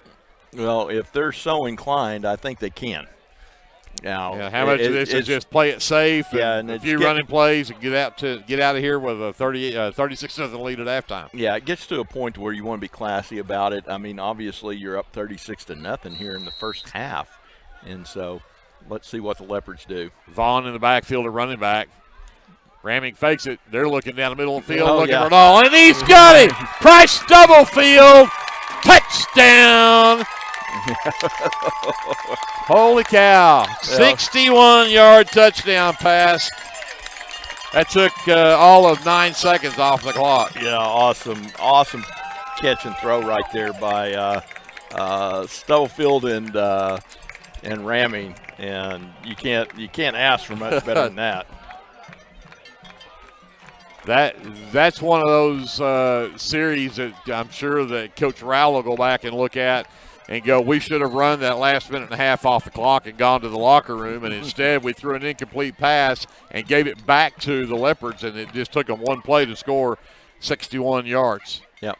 Again, the 2-point conversion, ramming around the left side, got to the corner of the end zone, and it's good. Yep. So 1:16 left to go here in the first half, and the Leopards have opened up a 44-0 lead on the Comanche Indians. We're going to send it back to JD. Some more words from our fine sponsors. We're back to Harley Field in Comanche right after this timeout. You're listening to live coverage of Leopard football presented by the First National Bank right here on KBLP Live. Are you caring for an aging parent or other loved one at home? It's important to know you're not alone. Hi, this is Connie Upton with Abiding Home Health. The people we serve have a variety of needs, of acute illnesses to individuals who require health care assistance to live independently at home. Our goal is to make a difference in the short and long-term care of each patient. For more information, visit us online at abidinghomehealth.com. Abiding Home Health, creating personal, positive changes and transformations. Back here in Comanche as number 23, Manuel Aguero will tee it up for the Leopards. By the way, if you are listening on the radio, remember you can pick up our live stream and actually see the live coverage of what we're doing here in the Comanche on KBLP Live. Just go to YouTube and search for KBLP Live, like and subscribe so you'll know when we go live next time we get back on the field, which will be next Friday night at home. Yeah, and that'll be a big one against Purcell. Outstanding team. Aguero kicks this one back deep again. Oh, fair caught and dropped. And he's going to throw the flag on that. I'm not real sure about that. The ball was loose. He was going after it. And I think they're going to get a late hit on the Leopards there, and that'll probably move it from the 30 out to the 45 if you want my unprofessional opinion. Yeah, that's when they muff it like that. You're going for the loose ball. Yeah, I mean the guy is going hard and going down. The guy happens to fall on it, and you're already going down, and you're already, going full speed. How do you penalize a kid for that? Yeah, I agree. Well, that'll move it to the 45. Comanche takes over again, 1st and 10, a minute 12 left to go here in the first half. And now Doucette with an empty backfield. Yeah, they might be trying to throw the ball. Trips right. Tied in left. And now we're late getting back on the field, and they're going to bring in number 10. That is Eric Roy, the freshman. It's like, where did Diaz just decide he didn't want to play this series or what? I don't know. I don't see. Roy moves over to the left side. Doucette's back to pass, fakes it. The double move. Uh-oh, he's got a man. It's look out. That is number 15, Corbin Bowen. And just like that, Comanche says, hey, watch it. We can do the same thing. And they've got inside the Leopard 20. They're going to mark it at the 17-yard line. That's a huge pass play from Doucette to Corbin Bowen. Yeah, and that was their 5th first down here and 7 first downs. They've actually only got one less than Lindsay, which scores 44-0. Two-back set this time as Butler moves back there along with Roy. Doucette calls for it, fakes the handoff, keeps it himself, coming around the left, cuts up inside one man, and he'll get across the 15, maybe the 13-yard line. Yeah, that looks like Landon Poole, 56, in there as Coach Embry's sending in some reserves here. Clock at 25. Again, no timeouts for either team here, so Comanche taking a long time to get this play called. Yeah, with no timeouts. They'll give it to Roy, the freshman, and he'll get down to about the 10-yard line, picks up 3. Yeah, Ethan Childers in there on the tackle. So this is going to bring up a 3rd down. Call it 6. And play shows zeros. That's it. That's the final play of the first half. The Leopards managed to hold them out. And now they do say that is the final play of the half. 44-0 Leopards here at halftime. So we're going to send it back to JD. We've got words from our sponsors. And Glenn will be looking up some halftime scores, and we'll come up some of our officially unofficial first half stats and more coming up here at halftime. This is the First National Bank halftime show from Comanche here on your sports leader, KBLP Live. The First National Bank of Lindsay is proud to be a sponsor of tonight's football broadcast. Whether you're looking for a business loan, a personal loan, or a certain type of deposit product, chances are we have what you're looking for. First National Bank, locally owned and operated, insured by FDIC, equal housing lender. Boris Motorsports in Chickasha, Oklahoma would like to wish the Lindsay Leopards the best of luck this football season. If you find yourself in Chickasha, Oklahoma, stop by Legends Pub House and Venue for lunch or supper. Legends also brings you some of the best concerts around. Everyone at Legends would like to wish the Lindsay Leopards good luck this football season. Go Leopards! Come on down to Main Street to Sharon's Beauty Salon and let Courtney freshen up your look. Services include haircuts, hair coloring, perms, formal styling, waxing, and more. Call 405-756-6988 for your appointment, and good luck to the Leopards this football season. For all your repurposed furniture and other treasure needs, check out Junkin' with Janet's booth at Backroads Boutique on Main Street in Lindsay. Mr. and Mrs. J would like to wish the Lindsay Leopards a great football season. Go Leopards! This is Jared Thomas from the American Exchange Bank here in Lindsay. We at the American Exchange Bank have one goal, and that is to be a great hometown community bank that offers great customer service, a friendly face, and multiple loan products to meet your short and long-term financial goals. Come by and visit us at 402 South Main at www.aebank.us or now on your phone using our new mobile feature, member FDIC, and equal housing lender. Tonight's football broadcast is brought to you in part by the City of Lindsay, proud supporters of Lindsay Leopard football and all student endeavors at Lindsay Public Schools. Keep up with local information and events at cityoflindsay.com, which now offers easy online bill pay. Good luck to the Leopards this football season from the City of Lindsay. This is Brandon Cottrell, pastor at Calvary Baptist Church. Just want to take a moment and invite you to come worship with us this Sunday. Classes begin at 9:30 and worship follows at 10:45. We have something for all ages each Wednesday night. Meals begin at 5:30 and Bible study follows at 6:30. We would love to have you come be a part of our worship. We are located 410 West Chickasaw. Come join us.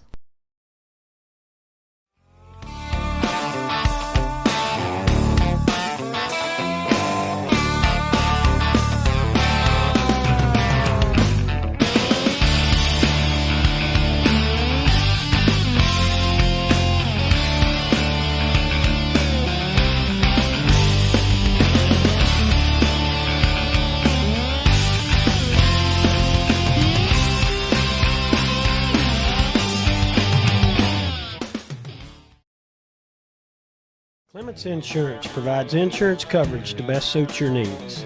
We offer auto, home, farm, life, and business policies.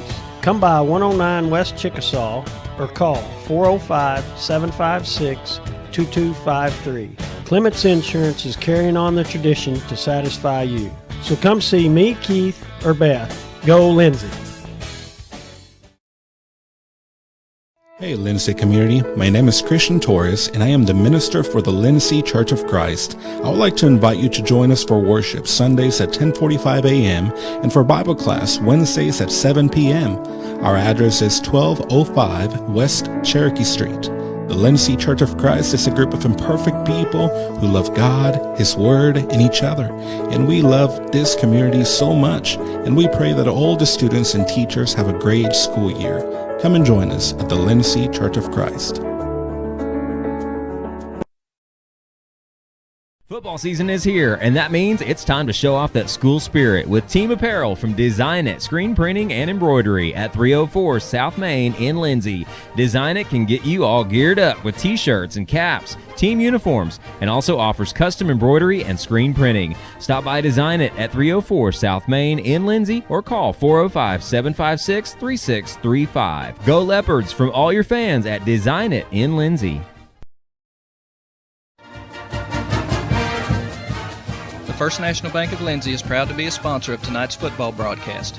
Whether you're looking for a business loan, a personal loan, or a certain type of deposit product, chances are we have what you're looking for. First National Bank, locally owned and operated, insured by FDIC, equal housing lender. Hey there, this is Trace Adams with Hassler Hot Oil Service. We are family owned and operated with over 25 years experience. I am a fourth generation Lindsay Leopard, and we proudly support Lindsay Leopards and Leopardettes athletically and academically in all their endeavors. Call my dad, Greg Adams, at 405-756-6075 for all of your hot oiler needs. Again, that's 405-756-6075. Go Lindsay! Jake's Shortstop offers gas, snacks, ice cream, pizza, subs, wings, and the coldest drinks in town. Everyone at Jake's Shortstop says good luck to the Lindsay Leopards this football season. Tonight's broadcast of Lindsay Leopard football brought to you by Jerry Tucker Roustabout, providing all of your general oil field maintenance needs, including roustabout services, swabbing, crane services, rock hauling, and dirt work. Good luck, Leopards, from Jerry Tucker Roustabout. With Oklahoma's weather being unpredictable, you need a trusted roofing company. At Legacy Roofing and Construction, we are proud to serve Lindsay, Oklahoma, and the surrounding areas. Call Legacy Roofing and Construction for a free estimate at 405-756-8855 or visit our website at legacy-roofing.com. At Rural Electric Cooperative, we're committed to providing electric power and opportunity to the many areas our members call home. That includes supporting youth programs that teach life skills and build character. With REC, you're more than a customer, you're a member owner. And that's why we're always working hard to provide you with the most dependable electric power possible. As a Touchstone Energy Cooperative, REC is dedicated to providing the best service possible and supporting the communities in our service area.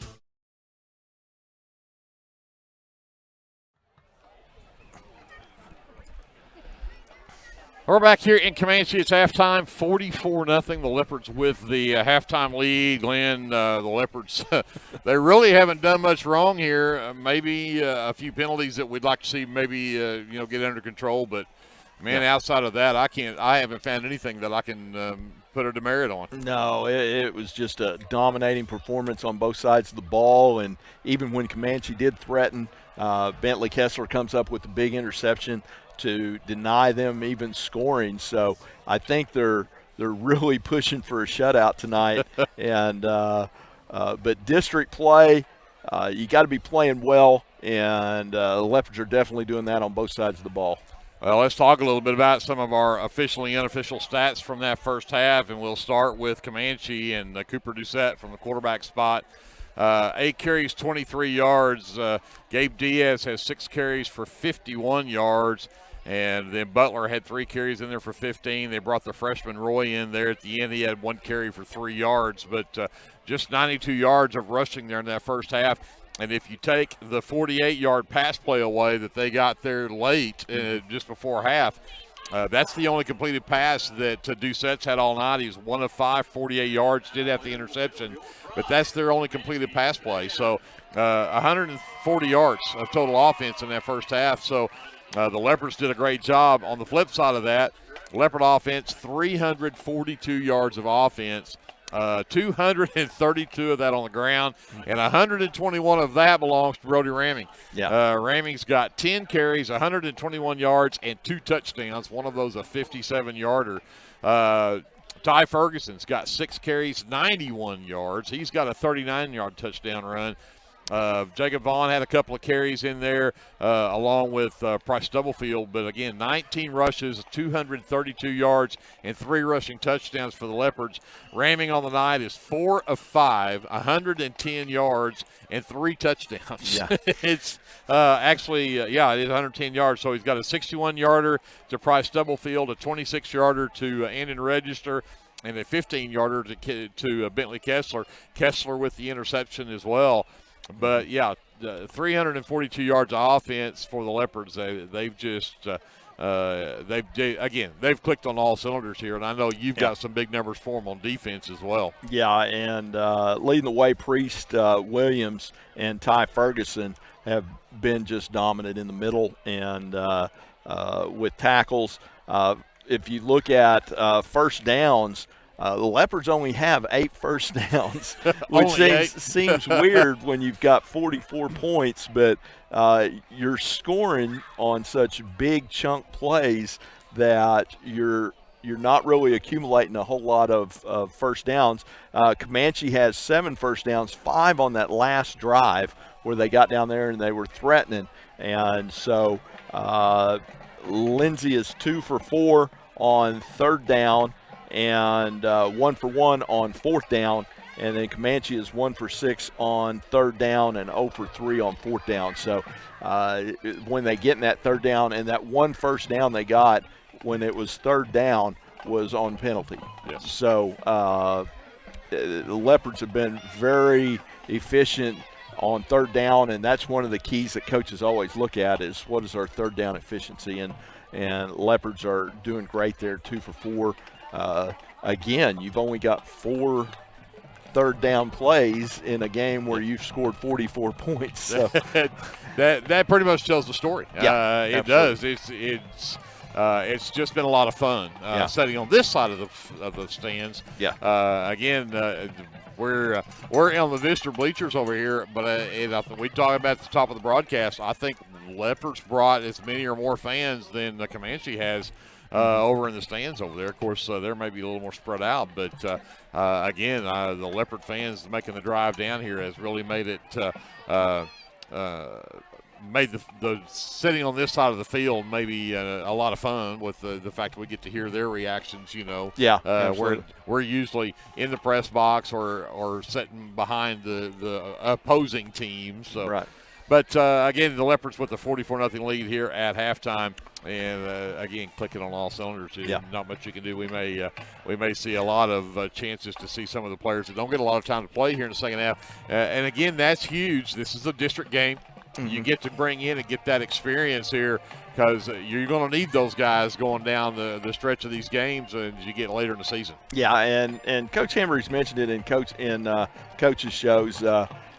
Train the back of the train, because the back of the train is going to be at the front of the train pretty soon. So you got to train those guys. In fact, he got quite a few reserves in there on that last drive on defense when Comanche made that drive.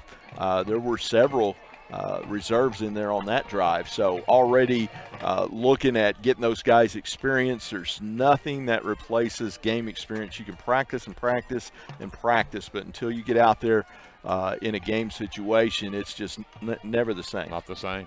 Yeah. Well, let's take another time out here. Glenn's been looking up some of our halftime scores, so we'll come back with some of that and other things that we can find to talk about here at halftime from Comanche and Harley Field here on the campus of Comanche High School. We'll be back right after this. This is the First National Bank halftime show from Comanche right here on your sports leader, KBLP Live. Tonight's broadcast of Lindsay Leopard football brought to you by Jerry Tucker Roustabout, providing all of your general oil field maintenance needs, including roustabout services, swabbing, crane services, rock hauling, and dirt work. Good luck, Leopards, from Jerry Tucker Roustabout.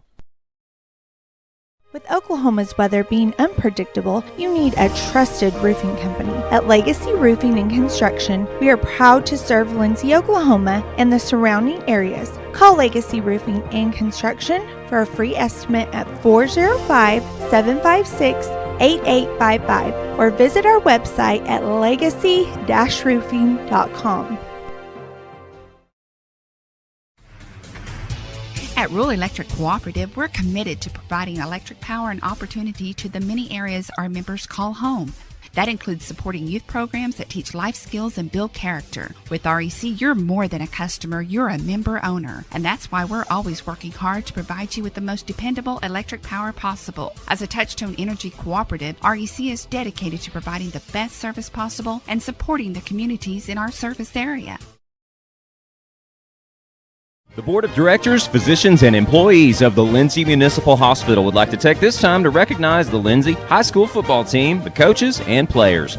Good luck, Leopards, from your fans at the Lindsay Municipal Hospital. And remember, if a medical emergency arises, call or visit the Lindsay Municipal Hospital, another Leopard supporter. The Aaron Springs Baptist Church is a proud supporter of the Lindsay Leopard football team and would like to invite you to join them for Sunday school at 9:30, Sunday morning worship services at 10:45, Sunday evenings at 6, and Wednesdays at 7. Good luck, Leopards, from everybody at Aaron Springs Baptist Church. Dr. Mike Beckman and all of his staff at 301 South Main Street in Lindsay would like to wish the Lindsay High School football team good luck this season. To schedule your next eye exam, call Dr. Beckman's office at 405-756-4414. Operating hours are from 8:30 a.m. to 5 p.m. Monday through Thursday and 8:30 to noon on Friday. Call 405-756-4414 or stop by at 301 South Main in Lindsay. Go Leopards from everybody at Dr. Mike Beckman's office. This broadcast of Lindsay Leopard football is brought to you by your friends at Physical Therapy Central, 301 East Cherokee Street in Lindsay. When you're ready to take that first step towards living a pain-free life, let Physical Therapy Central create a treatment plan just for you. Call 405-756-2324. Visit ptcentral.org or come by 301 East Cherokee in Lindsay. Good luck, Leopards, from Physical Therapy Central. Everyone at the First Baptist Church would like to wish the Lindsay Leopards good luck this football season. Have a great and safe year. Go Lindsay! Back here at halftime, being entertained by the Comanche Indian Band here at halftime. Again, 44-0 Leopards on top of the Comanche Indians. And before we go to scores, because we're going to talk about Purcell here in a second, that is our matchup for next week. We get to go back to Burford Field to play the Purcell team that we got the privilege to go watch play Lexington last week.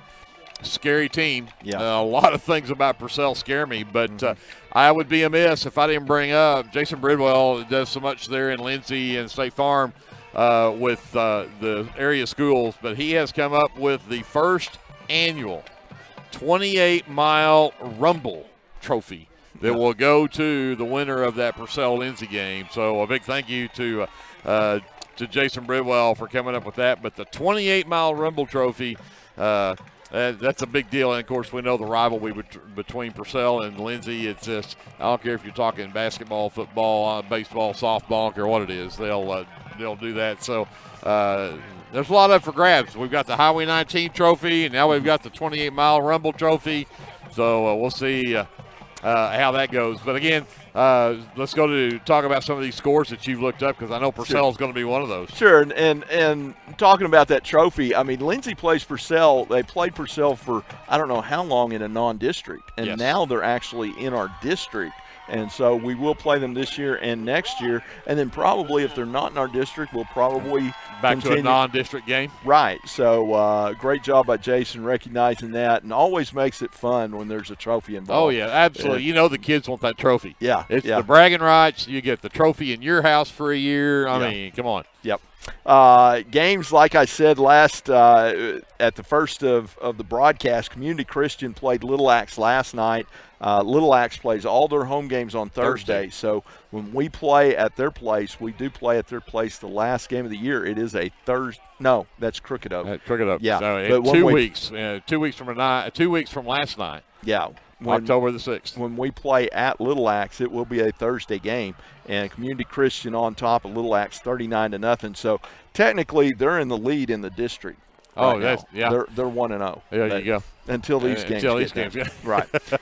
In Class 4A, Blanchard is all over Hera, 40-0. Wow. Weatherford is trailing Chickasha at Chickasha 21-28. Marlowe Pauls Valley is tied at halftime. Wow. 7-7. That's a shock. So Pauls Valley is a quality team. And of course, we saw them. We know how good they are. Right. But I didn't expect them to hang with Marlowe that close. Yeah, that's at Pauls Valley. Sulphur up 20-0 on Dixon, at Dixon. Of course, the game here, Lindsay all over Comanche 44-0. Washington and Frederick at halftime. Washington 12, Frederick 7. Wow. So really close game there. Yeah. Purcell all over Crooked Oak 23-7 at halftime. That's at Purcell. Tishomingo is up 30-0 on Lexington. And that's Class 2A. Class A, Wayne on top of Elmore City at half, 20-6. In Class B, the final, Laverne 48, Alex 0. And in Class C, Maysville is up 20-14 at Graham Dustin. So that was going to be a tough game on the road for Maysville for the Warriors. And so they're leading at half 20-14. All right. We'll try to keep up with some of those, especially our immediate area teams, see if we can keep those scores up as we get closer to the end of this one. But right now we need to send it back to JD. The teams are back out to warm up. That means we're just a couple of minutes away from kickoff of the second half. Opening toss was won by Comanche, and they deferred, so they'll get the ball to start this second half and see if the Leopard defense can pick up right where they left off. So we'll do that coming up after this. You've been listening to the First National Bank Halftime Show right here on your sports leader at South Central Oklahoma, FM 105, KBLP, and KBLP Live. The First National Bank of Lindsay is proud to be a sponsor of tonight's football broadcast. Whether you're looking for a business loan, a personal loan, or a certain type of deposit product, chances are we have what you're looking for. First National Bank, locally owned and operated, insured by FDIC, equal housing lender. It's Friday, game day from Mr. J. Good luck, Leopards. S&H Tank Service is your choice for Lindsay owned and operated vacuum truck service. S&H Tank Service's fleet is equipped with transports, bobtails, pump and kill trucks rated up to 10,000 psi, plus hot oil units, rock trailers, frac tanks, mud and shell haul-off pits, and soil farming. As Lindsay High School graduates, S&H is proud to support Lindsay schools and all of their student activities. S&H Tank Service would like to wish the Leopards and Leopardettes the best of luck in everything they do. Give S&H a call anytime, 24/7 at 405-756-3121. That's 405-756-3121. And remember, your phone starts our trucks. That's S&H Tank Service of Lindsay. The Shopper News Note isn't just another paper. The Shopper News Note is a weekly publication that arrives in your mailbox every Wednesday for free. The Shopper offers free Shopper Topper advertisements as well as news notes and classifieds. And everyone at the Shopper wishes the Lindsay Leopards good luck this season. Go Leopards! Sooner Valve Repair in Lindsay would like to wish the Lindsay Leopards and Leopardettes all the best during this season. When in need of a valve repair, come by Sooner Valve Repair at 106 Southwest 9th Street in Lindsay, Oklahoma, or call 405-756-1599. Good luck, Leopards, from Sooner Valve Repair in Lindsay. South Central Medical Center is a proud supporter of Lindsay Public Schools, and all of the staff and providers would like to wish the Lindsay Leopards the best of luck this football season. Go Leopards from everyone at South Central Medical Center. Tonight's broadcast of Lindsay Leopard Football is brought to you by the Lindsay United Methodist Church at 114 West Chickasaw Street. You're invited to come by this Sunday with Sunday school at 9:45 and weekly worship service beginning at 10:55. You can also tune in here for the live radio broadcast every Sunday morning at 11. Keep up with events and activities at lindsayumc.com. Here's to a blessed Leopard football season from everyone at the Lindsay United Methodist Church. Hey, welcome back to Harley Field here in Comanche as we get set to start the second half, and Manuel Aguero will tee this up for the Leopards. And Comanche will receive the opening kick. In fact, if you haven't checked us out, man, check it out on the KBLP Live on YouTube. Is to go and search KBLP Live, like it, and subscribe, and you'll get all of the updates when we go live to do our broadcast here. You'll catch all of the Leopards and Leopardette for football and basketball here on KBLP. Yep. And Glenn and I, with our ugly mugs. Mm-hmm. Yeah, I've got a face for radio. I don't know how I like this live stream stuff. Aguero sends it deep down the sideline. Butler lets it fly. And I'm not sure. Yeah. I really don't know. Ryan Horton was there and had a chance at it. But Comanche got back on top of it. Yep. So it will be Indians. But I tell you what, they have struggled catching these kickoffs. It has been it's been an adventure. Yeah. And looks like Coach Hembry is sending out some reserves here, some guys that we haven't seen too much. Sepadia's out there, and you've got Aiden Scruggs is in there. Scruggs. Doucette has Roy in the backfield. This makes me wonder if Diaz is hurt. Yeah. We have not seen him since that last series. We're going to give it to Roy, looking for a hole around this left side, and he'll get tripped up. And was that Ferguson? Yes, Ty Ferguson, who trips him up in the backfield, and short gain on the play. Yeah, and I'm trying to scan the sidelines. I see him all the way down there on the right. He's got his helmet, but I'm wondering if they're just holding him out with the score the way it is. And that's possible. Ball sits on the 34-yard line, 2nd down and 8.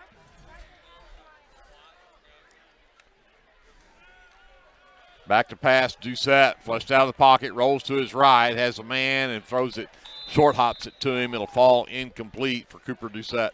Yeah, and that was Andon Register out there and Seth Padilla on the coverage. So good coverage out there, good job of pressuring Doucette and flushed him out of the pocket. So That will bring up a third down. So 3rd and 8 from the Comanche at their own 34. Roy again in the backfield, trips right, tight end left is Dodd. And now Butler and Newton will move closer in. They're going to leave Corbin Bowen out here one-on-one with Padilla. And Doucette can't come up with the ball on the snap, and the Leopards will drop him for the sack. Yeah, Jacob Vaughn, first one back there on the blitz, and great job of anticipating and get on him.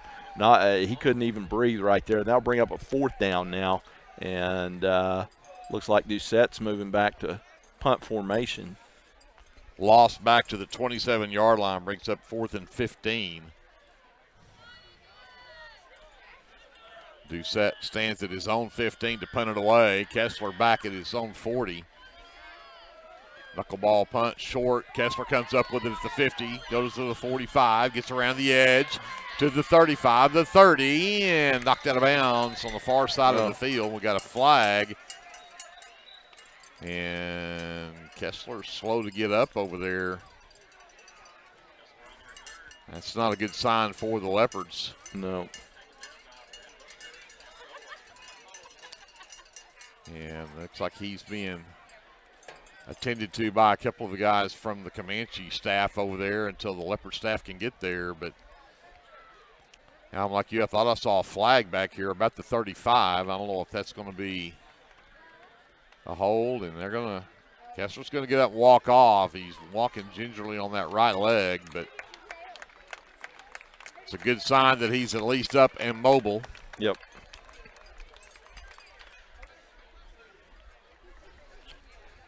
And they are looking at a flag there.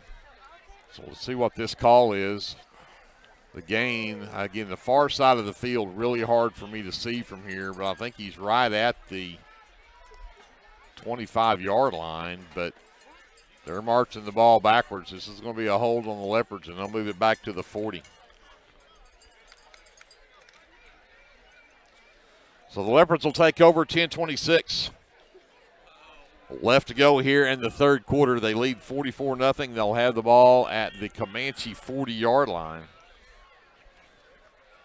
Yeah, Caden Klingman is in the backfield with Austin Hines. Hines at quarterback. High snap, and he has to rush back to get it. And Hines is going to lose 5 yards or so on that high snap. And they're going to mark it, looks like, at the 16. That's going to be a loss of 6 back to the 46-yard line. Yep. 10 minutes to go here in the third quarter. And I expect the Leopards to probably keep it on the ground pretty much to try and keep that clock running. Hines gives it to Klingman over the left side. He's got a big hole. He's out to the sideline to the 35, I think. Maybe short of the 35 over there, but nice run from Klingman. Yep, and tackled there by Doucette, but not before he got all of that penalty back and more. So that'll bring up a third down for the Leopards. But it's going to be third and manageable now. So third down looks like about 6. Yep. Maybe 7. The ball at the 36-yard line, as that was a 10-yard run from Caden Klingman.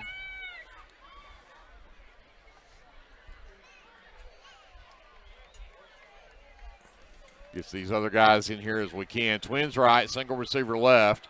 Again, give it to Klingman. Sidesteps at the line of scrimmage. And he's going to be close. Close, but I'm afraid a couple of yards shy. I see us going for it right there. I agree.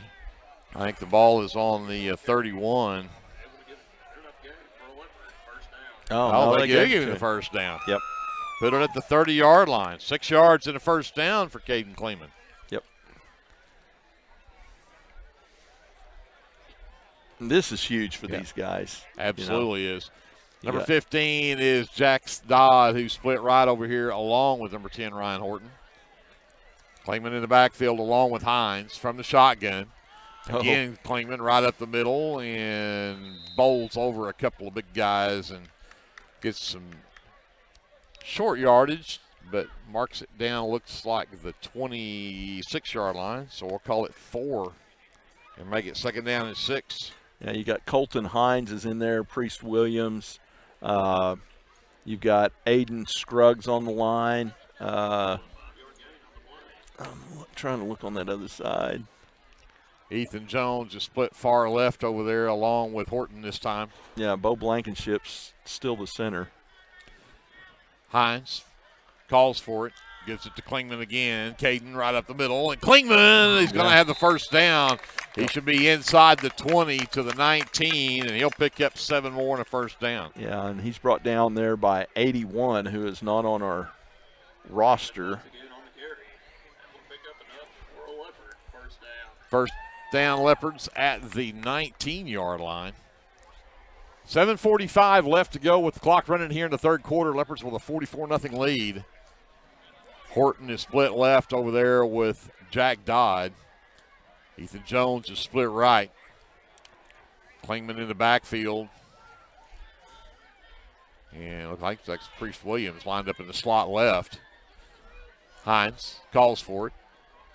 Gives it again to Klingman. He's got around the edge. He's getting run out of bounds over on the far side of the field. Yeah, but again, a nice run from Caden Klingman. Yeah, Hollister Pollock in there, a freshman, makes the tackle for Comanche as they've also kind of went to their bench a little bit. So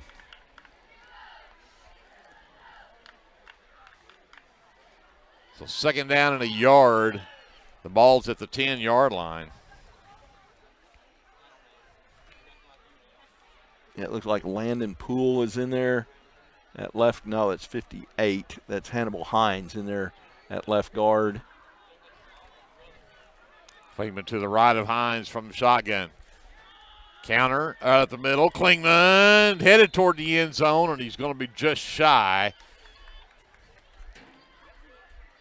But it should be 1st and goal Leopards now as they're inside the 5, and Klingman making things happen back there. Caden, just a sophomore, 5'11", 133. But his 1st and goal Leopards from the 3. Yeah, Priest Williams is playing that left tackle position right now. Tell you that Aiden Scruggs is a tall drink of water out there, isn't he? I'm not bringing up anything about Aiden Scruggs. He's a tall. Hines gives it to Klingman again. Gets right on the edge. Touchdown. Caden Klingman. That drive was Caden Klingman. Every handoff, he basically took that one 40 yards on his own, all on the ground, and he takes it to the end zone from 3 yards out. Yep. Great job. Great vision right there. And just runs hard. He does. You know, he was one of the guys that Coach Emery pointed out when he got a chance to play against Dibble that he just ran so hard. And it's fun to watch those guys when they get those opportunities. Absolutely. Race Turner had a big game at Atoka, you know, and our Dibble when we played them. So they get to see him before the game's up too. Yep. And they're going to give it right back to Klingman to the 2-point conversion, and that's good. Yep. 6:37 left to go here in the third quarter. The Leopards in charge, 52-0 over the Comanche Indians. We're back after this timeout here on KBLP. You're listening to live coverage of Leopard football presented by the First National Bank on KBLP Live. Rural Electric Cooperative is a proud member of the Lindsay community. REC is dedicated to providing dependable electric power to its customers and supports Lindsay High School in both academics and athletics with that same dedication. Good luck, Leopards, from everyone at REC in Lindsay. This is Brandon Cottrell, pastor at Calvary Baptist Church. Just want to take a moment and invite you to come worship with us this Sunday. Classes begin at 9:30 and worship follows at 10:45. We have something for all ages each Wednesday night. Meals begin at 5:30 and Bible study follows at 6:30. We would love to have you come be a part of our worship. We are located 410 West Chickasaw. Come join us.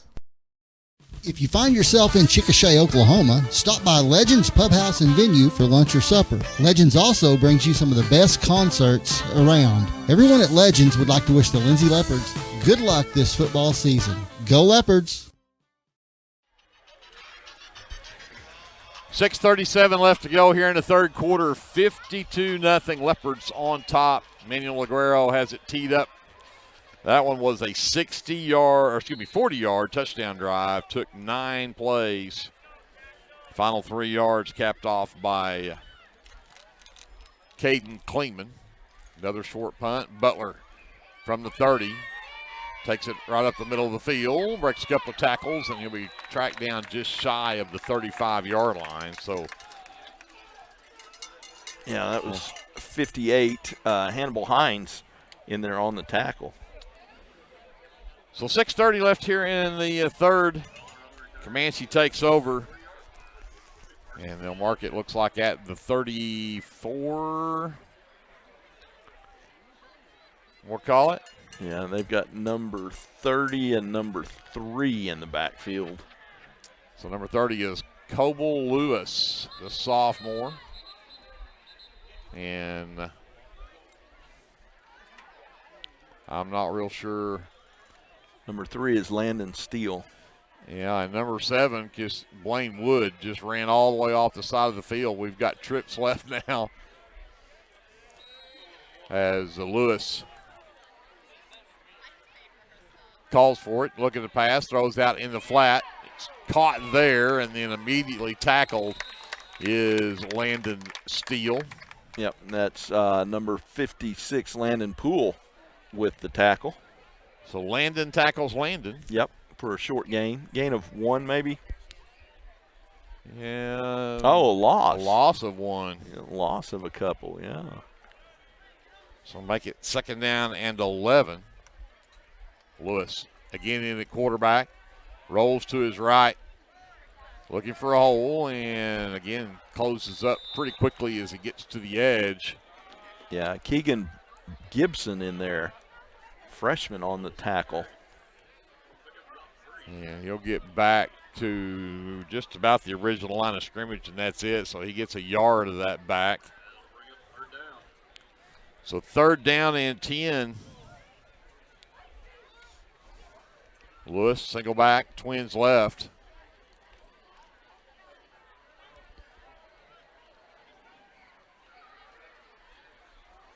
Still waiting for the play from the sideline. Now Lewis will get the snap. It's a high snap. Back to pass. Looks over the middle.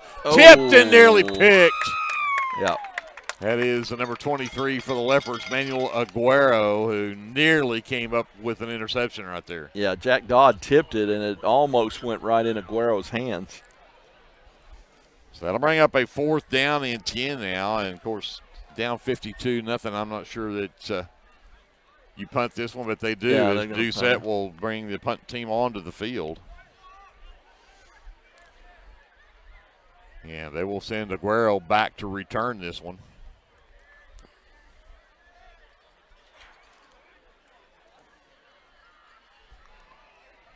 Four and a half minutes to go in the third quarter. And Doucette, a little better punt this time, but still is going to be fairly short. It'll roll to the Leopard side of the 50 and be downed. And now we've got all kinds of flags flying after the play. Leopards cheering makes me think this one must be going to go on Comanche for some extracurriculars after the play. Yeah, they were kept pushing and unnecessary roughness, unnecessary goings on there. But you know they brought in all of the starters back in for the punt. Right? You know, and I think they're a little frustrated right now. I would agree. And taking it out on our young guys. So personal foul called on Comanche. And they're just doing their own self a disservice because our reserves have shown they're quite capable of marching down the field themselves. So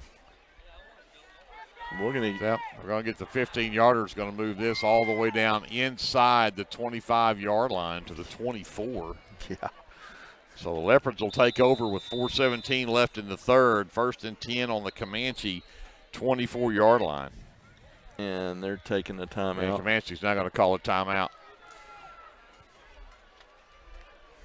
So we'll take it with them, and we'll come back to Comanche after this. You are listening to live coverage of Lindsay Leopard football presented by the First National Bank here on KBLP Live. Do you have your Oklahoma medical marijuana card, or do you need your card? Rusty's can help you with that. We are your local vape shop and dispensary with more than 6 years of service as a modern smoke shop. Rusty's is located 1 block north of Cherokee Street at 204 Northwest 4th Street in Lindsay, and half a mile east of I-35 at 2401 West Grant Street in Pauls Valley. Get your stash at Rusty's. Get your game day, or any day, off to a great start with Hot Mess Coffee at 213 South Main in Lindsay. Hot Mess Coffee Co. offers coffees, lattes, teas, and other tasty beverages, plus great food, too. Good luck to the Lindsay Leopards from Hot Mess Coffee Co. and Java House Realty at 213 South Main in Lindsay. We're back here live in Comanche. The Leopards with a 52-0 lead, 4:17 left to go. And here in the third quarter, on the Leopards have it 1st and 10 at the Comanche 24-yard line. Austin Hines back to work, and flags are going to fly. Yeah. And we're going to get an offside call, and where somebody obviously lined up offside.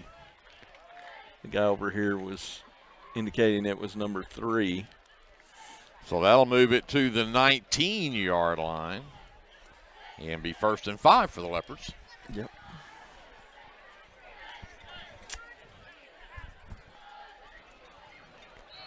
Klingman's still in there at running back.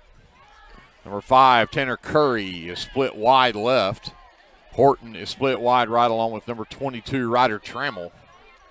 High snap. Hines gets it to Klingman, and Klingman gets wrapped up immediately. Caden didn't make but just a couple there. Yeah, Brandon Lombard, a freshman in there for Comanche with the tackle.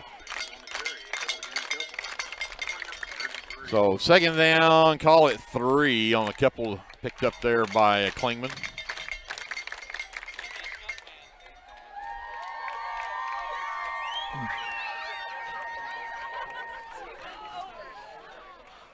Got it to Klingman and wrapped up in the backfield. He didn't have a chance that time. Yeah, Eric Roy did a good job of getting in the backfield that time.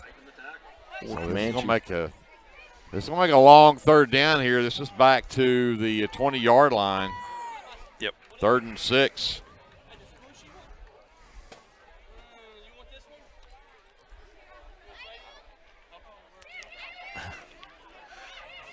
The cheerleaders throwing footballs. Throwing shirts up here, and there was one headed right at me. I thought I was going to get to catch one of them. Klingman stands to the right of Hines from the shotgun. 3rd down, 6. High snap. Hines is back to pass. Had Trammell wide open in the end zone and short hopped it to him. Mm-hmm. Trammell was there. Yeah, and that'll bring up 4th down. You think they'll go for it? I think they will. I mean, it's a close game, but yeah, we can't kick the field goal, and it's too close to punt, so might as well. Might as well. 4th down and 6 from the 20-yard line. Curry will move over here to the right along with Horton. And they'll move Trammell to be the lone receiver left. Klingman moves over to the left side of Hines. From the shotgun, 4th down. And Klingman hit immediately and dropped for no gain, and that's going to be a turnover on downs for the Leopards. Yeah. So 2:49 left here in the 3rd. Leopards still up 52-0, but Comanche will get it back. Their own 20-yard line. Yeah, good penetration right there by Eric Roy. He made the last 2 tackles for losses there for Comanche, and he was in there in a hurry. Klingman didn't really have anywhere to go. As soon as he got the handoff, he didn't even have time to cut or jump cut or anything. He's just there.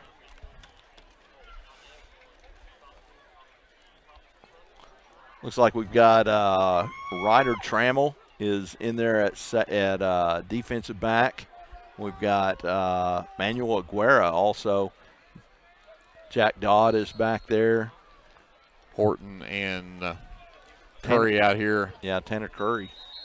And flags will fly. It looks like we may have a false start on Comanche. That'll back them up to the 15 and make it 1st and 15. Looks like they've still got Lewis in there at quarterback. Yeah, Gambit White is in there in the defensive line. High snap, hand off to Roy, and Roy looked like he had some room there for a second, but it closed down in a hurry as the number 32 is Taylor. 22, I think. Was it 22? 22. Right, 32. Yeah. I said 32. Yeah, I 32. was right. Quit trying to correct me. Yep. You were right. I was wrong. Did we have that recorded? Yep. He said I was right. So, okay. I have to tell my wife that all the time. You were right. I was wrong. 2nd down, 15 with no gain on the play that time. Ball at the 15-yard line. Lewis calls for it. Back to pass actually went to Roy. Over the middle, tipped through about 3 sets of Leopard defenders, and none of them could come up with it, but that means it's going to bring up a 3rd down. Yep, and Comanche's still 1 for 8 on the night on 3rd down. They've really struggled, and it's a long one. It's 3rd and 15. So, and you're deep in your own territory on top of that. Yeah. So let's see what they dial up right here. 1:38 and counting here in the third quarter. Still in the third quarter. 52-0 Leopards, in case you missed the score earlier. Yep. Got Dalton Parker out here on the right cornerback. Lewis rolling to his right, looking to pass. He's just going to tuck it and run. Now decides to throw it, and it falls incomplete. So it's going to bring up now a 4th down. I have a feeling we'll see Cooper Doucette bring the punt team onto the field here as they're deep in their own territory. Yeah, Ethan Jones on the coverage there for the Leopards. And they will run the punt team out there.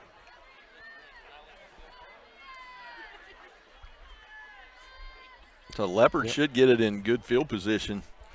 You know, minute 12, I'm not sure what you do, you know. It's a tough call. A big toast of the running game. Yeah. Aguero stands at the Comanche 40 to receive this punt as Doucette's in his own end zone. This one's high but short, and it takes a bounce and a good bounce for the Indians. It'll roll out to about the 43-yard line, but the Leopards will still start on the Comanche side of the 50. No. Yep, nobody touched it, and that was Ryan Horton picked it up and started to run with it, and they're giving him that yardage. Well, yeah, nobody touched it. Yeah, they didn't touch it, so smart move right there by Horton as they just kind of. If they turn to walk away, absolutely pick it up and run off with it. Yeah. So picked up about 5 yards, 6 yards right there.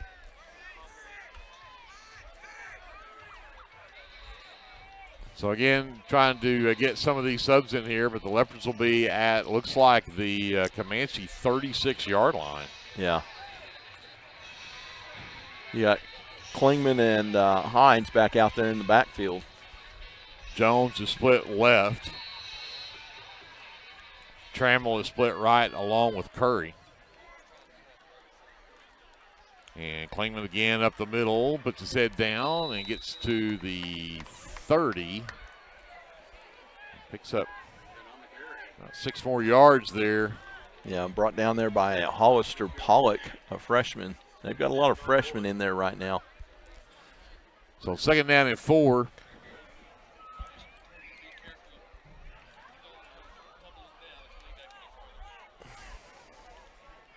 Klingman to the right of Hines from the shotgun. And again, they give it to Klingman. He's trying to sprint left. Got away from one tackle, but he could not get away from number 10, Eric Roy. The freshman's doing a good job out there for the Indians. Yep. And we've got flags on the field, so hang on.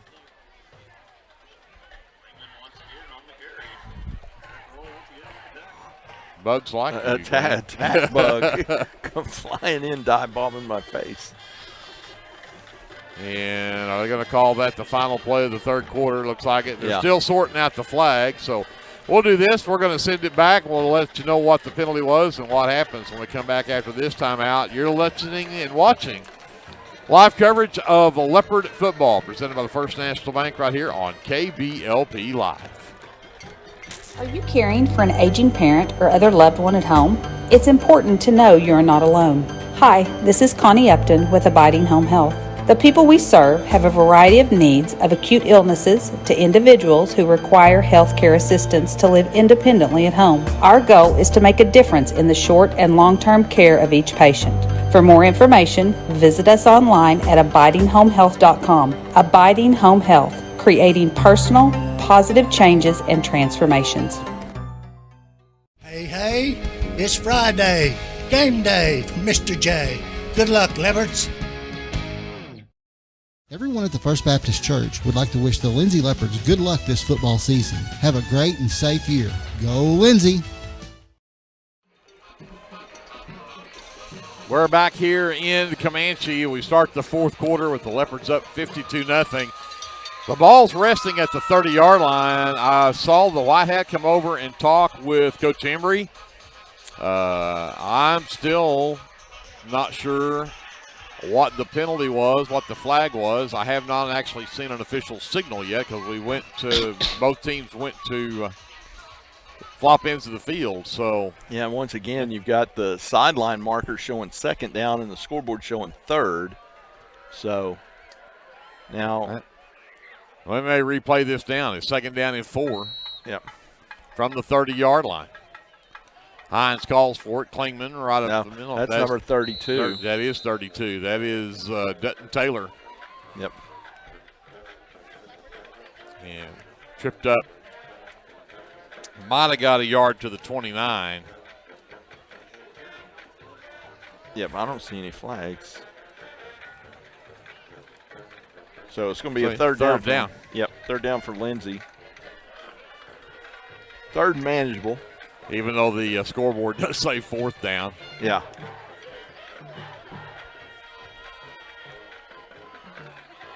Hines with Taylor in the backfield.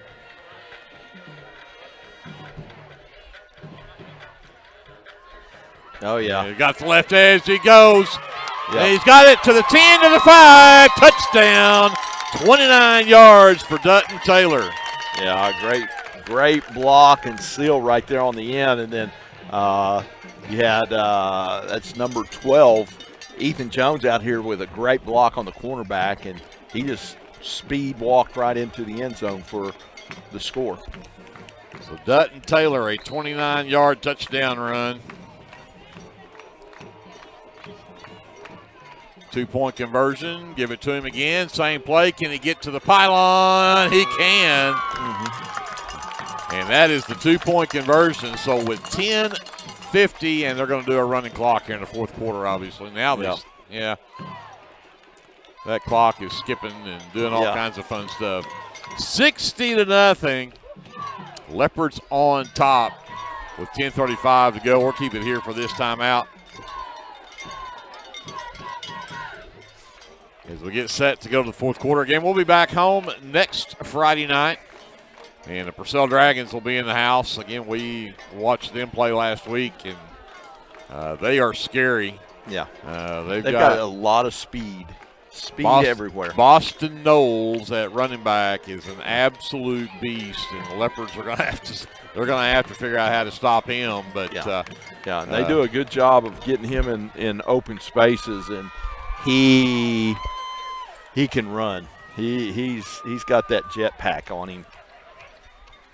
So, and they do a good job of throwing the ball. They've got some capable receivers, and the quarterback does a good job of hitting those guys in the spots. So Gallion is also a threat at running too. So we'll see them, and then in 2 weeks we'll play on Thursday night. As we'll take on Little Axe, and that'll be on the road over at Little Axe. So we'll see you over there in 2 weeks on a Thursday night. We'll play two Thursday nights in a row. We'll play Little Axe on Thursday on the 6th. And then the next week is fall break. Right. And we'll play on Thursday night like we normally do. And that'll be Washington back at Burford Field. And we need to catch up with that Washington score in here in a little bit. We'll talk about that because it was a close game at halftime. Yeah. Let's see if I can. Get that dialed up here. Connection problems. Aguero has it teed up for the Leopards as they lead 60-0 with the clock running at 9 minutes to go in the ball game. Aguero sends it toward the sideline. Butler has it at the 32. Skirts backwards and has a lot of Leopards chasing him, and he ran all the way across the field. And then number 58 finally caught him and leveled him. That was Hannibal Hines. Yeah. But he ran all that way for about 4 yards. Yeah. But it'll be Comanche ball. 1st and 10. Again, we've got a running clock here with the score where it is. So we've got 8:25 left in the ball game as it continues to run here. Yeah, Washington's up 40-7 now. Start of the 4th quarter. Got a text from Keaton, who was watching that game, and said really Frederick was shooting themselves in the foot with throwing interceptions, or they might be beating Washington. So maybe we need to worry about Frederick too. 37-yard line for the Comanche Indians, 1st and 10. Lewis stays in at quarterback. Eric Roy, the running back. Yeah, and that'll be down at the Bomber Bowl. It will. Yep. So Lewis calls for it, gives it to Roy, headed left, cuts it back up the middle, and then wrapped up just as he gets to the line of scrimmage. Yeah, that's Dutton Taylor in there on the tackle for the Leopards. So they'll give him a couple to the 39. They'll bring up 2nd down and 8. Okay, I'm being corrected. They're saying Gambit White with the tackle, number 55. So, good job, Gambit. So 2nd down and 8 from the Comanche 39 as Lewis will send twins left, single receiver right. Actually, they'll go twins either side. Yep. Roy, the lone setback. Lewis from the shotgun. Back to pass, looks, has a man out in the flat. He's got his running back, and that is Roy, who gets stacked up just shy of the 45. So he'll be 6 yards on the reception. Yeah, that was Ryan Horton and Dutton Taylor in there combined for the tackle. He's going to bring up 3rd and call it 4. Yeah, they stopped it. No, it's skipping. It skips. The Purcell or the Lexington scoreboard did that last week. Yep. But we're down to 6:20 and counting. Again, they'll go twins either side. Roy, the lone setback, goes to the left of Lewis from the shotgun. 3rd down and 4. Ball at the 44-yard line of Comanche. Back to pass. Gets flushed out of the pocket and throws it in the direction of Landon Steele, but he didn't have much chance. He had a couple of black shirts right in his face. Yeah, that was Gambit White again and Aiden Ramage in there pressuring. See, I can say some good things about some of these guys, but that Aiden I can say good things about. There's another Aiden that Yeah. You can't miss him. Yeah. You can't miss. You can't miss. You can't miss the other Aiden. Yeah. Just look up. He stands out like his daddy does. Is that what you're saying? He's a tall drink of water. 4th down and 4. The ball at the 44-yard line. Comanche will go for it here. Lewis from the shotgun. He has twins either side. Back to pass, rolling left. Looks over. He's got had his running back Roy, but I'm not sure Roy was quite ready to catch that one. It'll bounce off of him, and that means that the Indians will turn it over on downs, and the Leopard offense will get it back. Just under 5 minutes left to go here in the 4th quarter with that 60-0 lead. Yeah, let's see what Coach Henry does. Obviously going to keep it on the ground. You might even have some victory formation here going. Just to let this clock run on down. Get this final 4.5 off the clock. Yeah. In fact, they have not even started the play clock yet, so you might even – of course, the official's waiting for the team to get on the field before he starts it, too. Yeah. Well, why not? Why not, yeah. You know, it's a situation. You don't want to show anybody up, but you got to let these young guys play, too. So number 32 and 7, Dutton Taylor and Dalton Parker in the backfield. And they're going to give the ball off to, it looks like Parker, as Taylor playing quarterback now. Yep. And Dalton Parker with some positive yardage. In fact, about 5 of them to the 39-yard line. 2nd down and 5.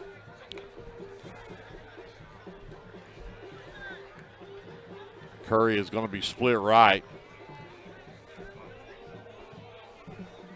Number 9 is a case and work. He's in the slot.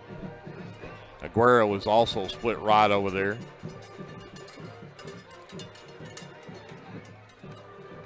Give it back. Nope, keeps it himself. Taylor around the left side. Got a blocker. He's at the 20, the 15, the 10, the 5. Touchdown, Leopards. Dutton Taylor from 39 yards out. Wow. He's got some wheels now. No kidding. He gets on that edge, and he's just gone. He's going to be fun to watch for a while. No kidding. Just a freshman. Just a freshman. So Taylor will come out, and they'll actually bring Austin Hines in to run the quarterback for this 2-point conversion. They will leave Dalton Parker in there at running back.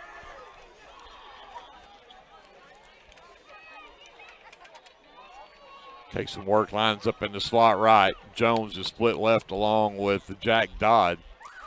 So Hines from the shotgun for the 2-point conversion. Bring Dodd in motion. Flip it to him. Looking around the right edge, and he's in. Jack Dodd, the 2-point conversion. And the Leopards with 2:10 left. 68-0 Leopards. We're going to take a quick timeout. Come back to wrap it up after we be close to wrapping it up by then. Right after this, you're listening to live coverage of Leopard football presented by the First National Bank on KBLP. The First National Bank of Lindsay is proud to be a sponsor of tonight's football broadcast. Whether you're looking for a business loan, a personal loan, or a certain type of deposit product, chances are we have what you're looking for. First National Bank, locally owned and operated, insured by FDIC, equal housing lender. Come on down to Main Street to Sharon's Beauty Salon and let Courtney freshen up your look. Services include haircuts, hair coloring, perms, formal styling, waxing, and more. Call 405-756-6988 for your appointment, and good luck to the Leopards this football season.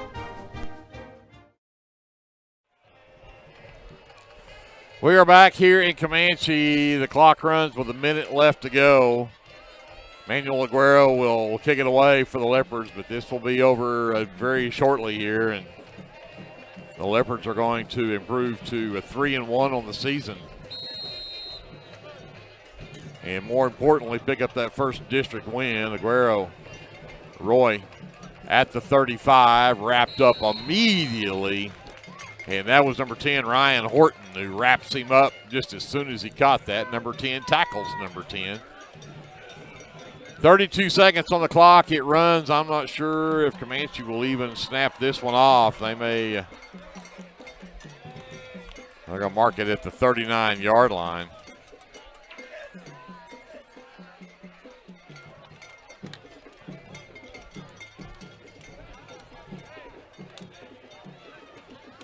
And they will bring him up to the line. Lewis with 5 seconds left, and actually he looks like he's just going to stand there. He won't even snap the ball. And that'll do it.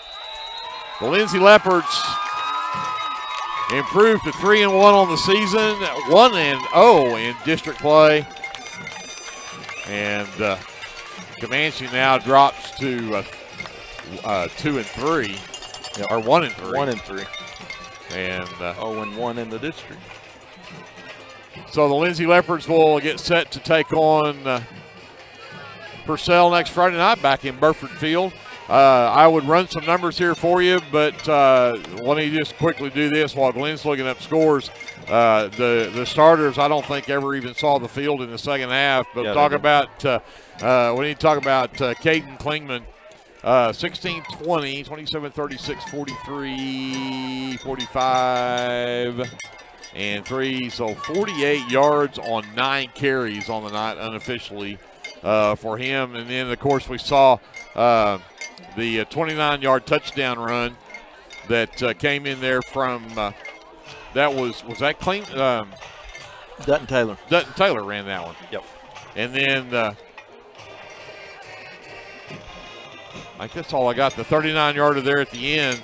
It was the Leopards just absolutely dominated this game start to finish, and exactly what you wanted to see, that you know that week off did not cost you anything from a momentum standpoint.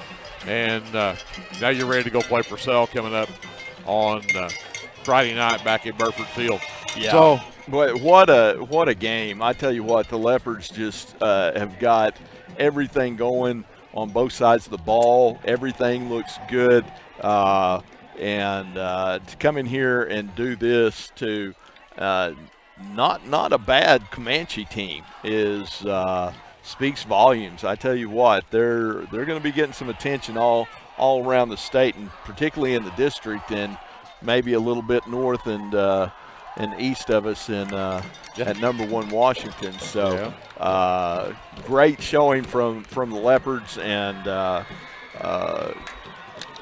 they got to keep it going, keep everybody healthy. So absolutely. Yep. And speaking of, I know we saw Kessler come off, had his ankle iced up there. I don't think it was super serious. We would expect hopefully he'll be back the next Friday night, but that's probably the only one that, again, we got to worry about maybe an injury there. But yeah, let's talk a little bit about some of the scores you had there, some of our area games before we wrap up and get out of Comanche. Sure. A final at Harrah, Blanchard 53, Harrah 7. Wow. With 6 minutes to go in the fourth quarter, Chickasha leading Weatherford 42-28. In the fourth quarter, Marlowe is up on Pauls Valley at Pauls Valley 29-14. It didn't have a time, but it said in the fourth quarter. Sulphur all over Dixon, a final 34-0. Washington, like we said, 40-7 up on Frederick, and that's in the fourth quarter. Purcell all over Crooked Oak, stretched it out to 51-7. Ouch. There at Purcell, and that's a final. Tishomingo all over Lexington, 46-8. Wayne and Elmore City is, let's see here, that's not right. I'll have to look that one back up. Wynnewood up 30-8 with 9 minutes to go over Dibble there in that game. Maysville, with 9 minutes to go in the fourth quarter, up on Dustin 32-20. And let me look up that Wayne Elmore City score. Come on, Squirtle. There it is. 32-20 with 9 minutes to go in the fourth quarter. 32-20. Wayne up on Elmore City. So I forgot to bring it up. We got to remember that the First National Bank does the $50 in honor of all the turnovers that the Leopards come up with. Kessler came up with the interception there in that first half, so a $50 donation to the school for that. Kessler running in for with 2 now. That's true. Yeah, Kessler has 2 interceptions, so he's leading the way right now for that $1,000 at the end of the season. So, First National Bank donating $50 for every turnover the Leopards come up with in the honor of whoever came up with it. So he'll get to pick whatever organization within the Lindsay High School that he wants that to go to. But a big thank you to First National Bank for that as well. And again, whoever leads at the end of the year gets $1,000 donated to the school in their honor. So a big thank you, First National Bank. Again, I want to bring up the trophy next week. Jason Bridwell and the 28-mile Rumble Trophy on the line as Purcell comes into Burford Field next week. So make sure you come check out that as we go back home to Burford Field, and the Purcell Dragons will be in the house. We'll take on Purcell, and then the following week on Thursday night, make sure you make a note, the following 2 games after that will be on Thursday nights, the 6th at Little Axe, and then the 13th back at home against Washington. But that'll be... I tell you what, I'm just excited about this team, the way they're playing, the way they're being coached. They just look unbelievably well coached and unbelievably disciplined and very, very talented. And they're really getting great effort from everybody and production out of everybody. And it's just fun to watch. It's going to be a fun year. And so come out and support this team because they've got a ton of upside. They're fun to watch. Oh, they are. They have a lot of fun. I mean, if you watch them, they're having fun at it. So, again, our final score 68-0. The Lindsay Leopards with the win. Yeah. One more thing. Hey, go Leopardette cheer. Oh, absolutely. Leopard cheer. State qualifiers, and they are in Tulsa right now, getting ready for their performance tomorrow at state. Go knock them dead and go take state. Lindsay cheer. Absolutely. We missed them tonight. Yeah. We missed seeing them, but we are so proud of the fact that they're up there competing at state tournament, or state playoffs, however you want to call that, state competition. So very good to see them there. Yep. So for that, speaking of production and the good things, we need to say thank you to Andrew Lyon, to J.D. Scruggs, to Kevin Scruggs, Brianna Miller back at our studios, and to, of course, Paige Sutherland for a lot of the programming that she does. Glenn, great job. You too. And I guess we'll see everybody over in Lindsay at Burford Field next Friday night. For everybody at KBLP, my name is Greg Peary. We're going to say goodnight from Hartley Field here in Comanche, and we'll see you next Friday night over in Burford Field in Lindsay. Until we see you then, remember, whatever you do, always be a good sport.